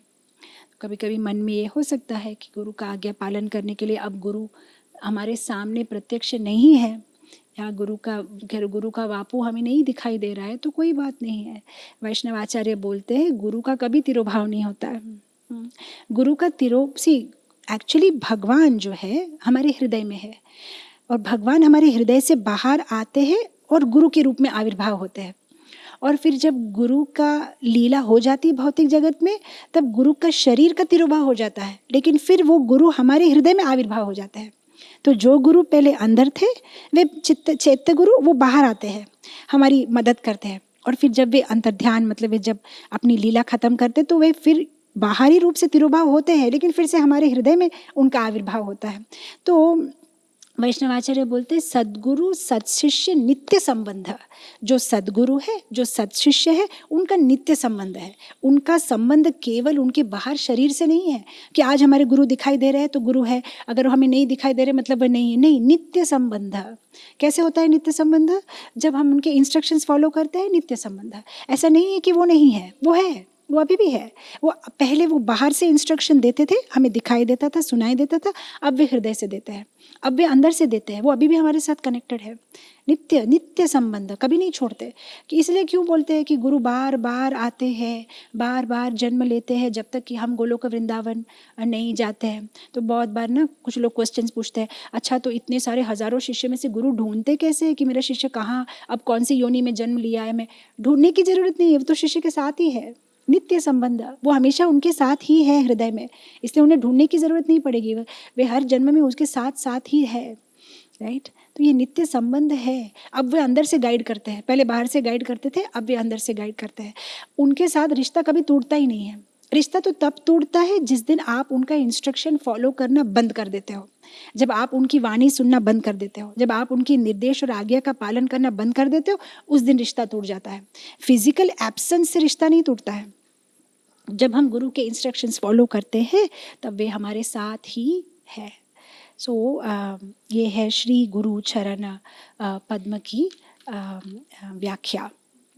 हमें गुरु के इंस्ट्रक्शंस फॉलो करने हैं, गुरु के चरण पे रति जो है हमें रखनी है। और गुरु अवेलेबल है अपनी वाणी से। अभी तो टेक्नोलॉजी के वजह से कितनी सुंदर फैसिलिटी है कि गुरु की वाणी, उनकी वापू को भी हम देख सकते हैं, इवन दो अगर वो फिजिकली प्रेजेंट ना हो। उनके क्लासेस, उनके वीडियोस, उनकी किताबें, उनके इंस्ट्रक्शंस के द्वारा वे हमेशा हमारे साथ ही है। वे हमसे दूर नहीं है। बस अब हम पे है कि हम अगर रिश्ता तोड़ दे तो ये हम पे है। अगर हम इंस्ट्रक्शन ना फॉलो करें तो रिश्ता टूट जाता है, अदरवाइज वो हमेशा ही बना रहता है। सो श्रील प्रभुपाद की जय। हिज होलीनेस भक्ति चारू स्वामी गुरु महाराज की जय। हरे Krishna. Can you go a little slow? Should we do Guru Puja first or?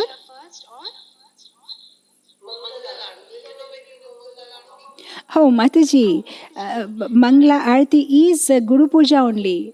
In Mangla Arti, we are singing Guru Puja only. Okay. Yeah, and I think some technical issue. So what I was trying to say is that Mangla Arti itself is Guru Puja.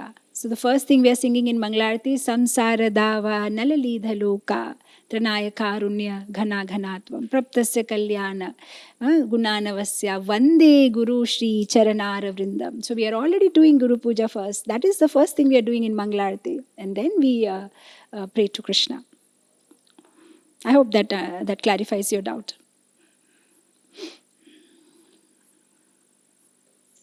Thank you, Mataji. I hope it does. The another question that I've got is, how can we get Srimati Radharani's mercy? Srimati Radharani. How can we get Srimati Radharani's mercy? Srimati Radharani is represented by Guru. So when we serve Guru, then we are serving Radharani. This is all hierarchy system. We serve our Guru serves his Guru, and they are all directed under Radharani, and then Radharani serves Krishna. Of course, there is in between Lalita and then Vishaka, all the different manjaris and gopis, and that is how we approach Krishna. So when we serve our Guru, then we are serving Radharani indirectly.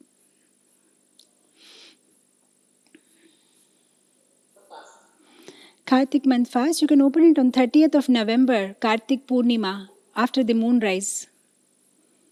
That's what we do out here in India. We'll just break it after the moon rise. We'll look at the moon and then we'll break the fast, especially those who are doing the Bhishma Panchaka.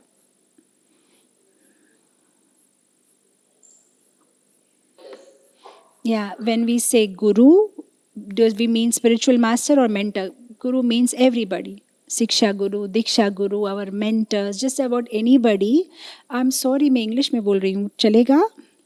गुरु मतलब गुरु मतलब किसके बारे में हम बात कर रहे हैं? गुरु मतलब दीक्षा गुरु, शिक्षा गुरु, हमारे मेंटर्स, काउंसलर्स, हम जिनसे भी प्रेरित हो रहे हैं हमारे कृष्ण भक्ति में, वे ही हमारे गुरु हैं. तो हम सबकी बात करें. सी जब श्रील प्रभुपाद जी की गुरु पूजा हो रही थी ना, तब लोकनाथ महाराज किसी को प्रचार कर रहे थे. हिज ग्रेस आत्म तत्व प्रभु दक्षिण भारत में वे काफ़ी फेमस थे. उन दिनों में वे गुरुकुल में भी पढ़ाते थे. तो जब वे पहली बार इस्कॉन में आए तो उन्होंने जब देखा कि प्रभुपाद जी की गुरु पूजा हो रही है, तो किसी ने कहा कि तुम भी जाके जो है प्रभुपाद जी को फूल दे दो चरणों पे. तो जब वे फूल देने गए तब उन्होंने देखा कि प्रभुपाद जी भी गा रहे थे गुरु पूजा. तो उनको लगा मन में कि ये क्या बात है, कितना अभिमान, सारे भक्त तो उनके लिए गा रहे हैं, वो भी खुद अपने लिए गा रहे हैं. फिर पास में लोकनाथ महाराज खड़े थे तो उन्होंने पूछा कि ये क्यों गा रहे हैं गुरु पूजा. तो लोकनाथ महाराज ने कहा कि हम उनके लिए गा रहे हैं, वो अपने गुरु के लिए गा रहे हैं. तो फिर आत्मतत्व प्रभु बोलते कि ये एक बात मुझे इतनी इम्प्रेस कर गई कि अच्छा, हम उनके लिए, वे अपने गुरु को याद करते हुए सेवा को स्वीकार कर रहे हैं. तो फिर उन्होंने सोचा कि तभी मैंने सोचा कि मैं इनसे दीक्षा लूँगा, यही मेरे गुरु है. तो बस ऐसा ही है, सब अपने अपने गुरु, जो भी हमारे गुरु हैं, हम उनके बारे में जो है इस भजन को गाते हुए सोच सकते हैं और उनको वर्शिप कर सकते हैं.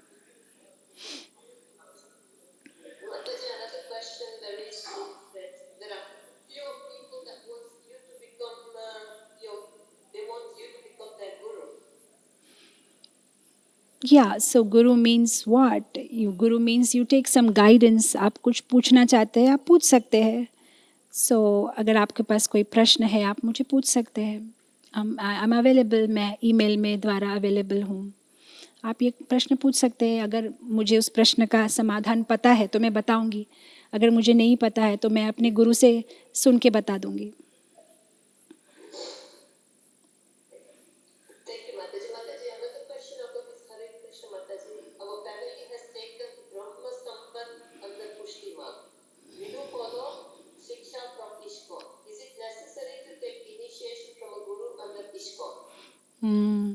So, what is the name? Janki Chokshi. તમે ગુજરાતી લાગો છો. તો હા, મે બી બ્રહ્મસમન લીધેલું જ્યારે હું નાની હતી અને અમે રેગ્યુલરલી હવેલી જતા. તો મે બી બ્રહ્મસમન લીધેલું, પણ પછી પાછું મેં ઇસ્કોનથી બી દીક્ષા લીધી. सो या हाँ, जब कुछ लोगों ने ऐसा लिया हुआ होता है, बट मैंने उनसे कोई शिक्षा नहीं ली थी. मैं तो छोटी थी, मुझे पता भी नहीं था क्या होता है ब्रह्मसमन. सिर्फ मुझे पता है उन्होंने कंठी पहनाई, मुझे कुछ मंत्र भी दिया था, लेकिन इतनी कोई उनसे कोई ख़ास कांटेक्ट नहीं था. लेकिन इस्कॉन में आने के बाद बहुत सारी चीज़ें प्रभुपाद जी से हमने समझी, सीखी. सो या ऐसा मैं ये नहीं कहूँगी कि उनका बोनाफाइड नहीं है, बट मैं ये कहूँगी कि आप इस्कॉन से जुड़िए, काफ़ी एक्टिव है और आपको काफ़ी प्रोत्साहन मिलेगा आगे बढ़ने के लिए। सो इट्स ऑल राइट, अगर आपने लिया भी है तो आप फिर से इस्कॉन से दीक्षा ले सकते हो।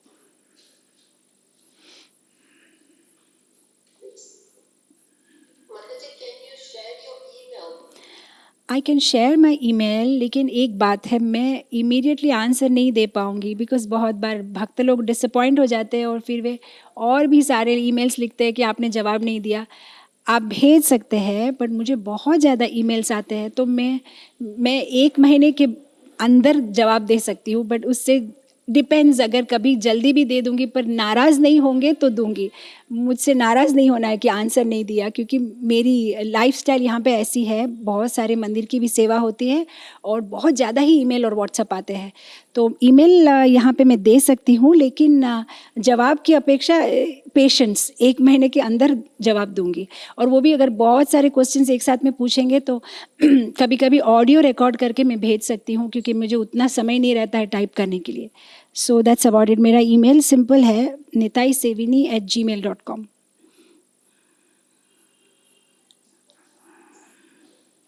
Okay, your question is how do I recognize my guru? Recognize your guru, आप किनके साथ कनेक्टेड हो, आप जिनसे शिक्षा लेते हो, जिनके प्रवचन सुनते हो, जिनसे आप एंकरेज्ड हो, जिनके साथ आप कनेक्टेड हो। See the whole point is, ऐसा कोई मन में गुरु मत रखो, मतलब इनके बहुत ज़्यादा शिष्य है, ये काफ़ी फेमस है, इनके बारे में सब बहुत अच्छा बोलते हैं, इसलिए मुझे इनसे दीक्षा लेनी है। ऐसा मन में नहीं रख के जिनके साथ आप कनेक्ट हो सकते हो, जो एक्सेसिबल है आपसे, आप उनके साथ जो है आप संबंध बनाओ। और see the whole point is, मैं एक बात यहाँ क्लैरिफाई करना चाहूँगी, there is a lot of confusion between दीक्षा शिक्षा। ऐसे मुझे एक बार किसी ने पूछा था कि माता जी, हम जिनसे दीक्षा लेते हैं हम कभी उनसे शिक्षा लिए ही नहीं हैं, तो क्या दीक्षा लेना क्या एक रबर स्टैम्प की बात हो गई क्या? क्योंकि हमने तो नाम वास्ते दीक्षा ले ली, लेकिन ना कभी उनसे बात कर पाते, ना कभी उनसे कोई प्रश्न पूछ सकते, ना कभी उनसे कोई पर्सनल इंस्ट्रक्शन ले सकते। हाँ, तो मैं बताती हूँ फिर भी हमें दीक्षा क्यों लेनी चाहिए, इवन दो अगर हम उनके साथ ज़्यादा संपर्क ना रख सकें। इट्स जस्ट लाइक अगर आप एक यूनिवर्सिटी में एडमिशन लेते हो, तो सबसे पहले जो यूनिवर्सिटी के हेड होते हैं वो आपको एडमिशन देते हैं, स्टैम्प डालते हैं, आपके पेपर पे साइन करते हैं, आपको यूनिवर्सिटी में ऑथराइज जो है आपको ज्वाइन करवा देते हैं। उसके बाद उस यूनिवर्सिटी के अंतर्गत ही कोई ना कोई प्रोफेसर जो है वो आपको गाइड करते हैं इस यूनिवर्सिटी में पढ़ाई करने के लिए, आपके पीएचडी के मेंटर्स बनते हैं। तो ये जो आपके गाइड्स है, पीएचडी के मेंटर्स है, ये आपके शिक्षा गुरु हैं।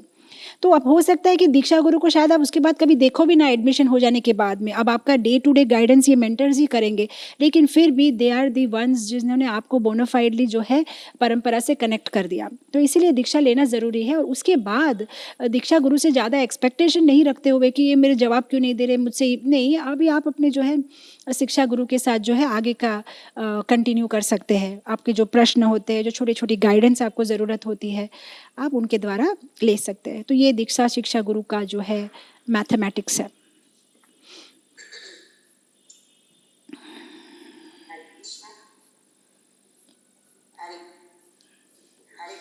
Yes, I can hear you.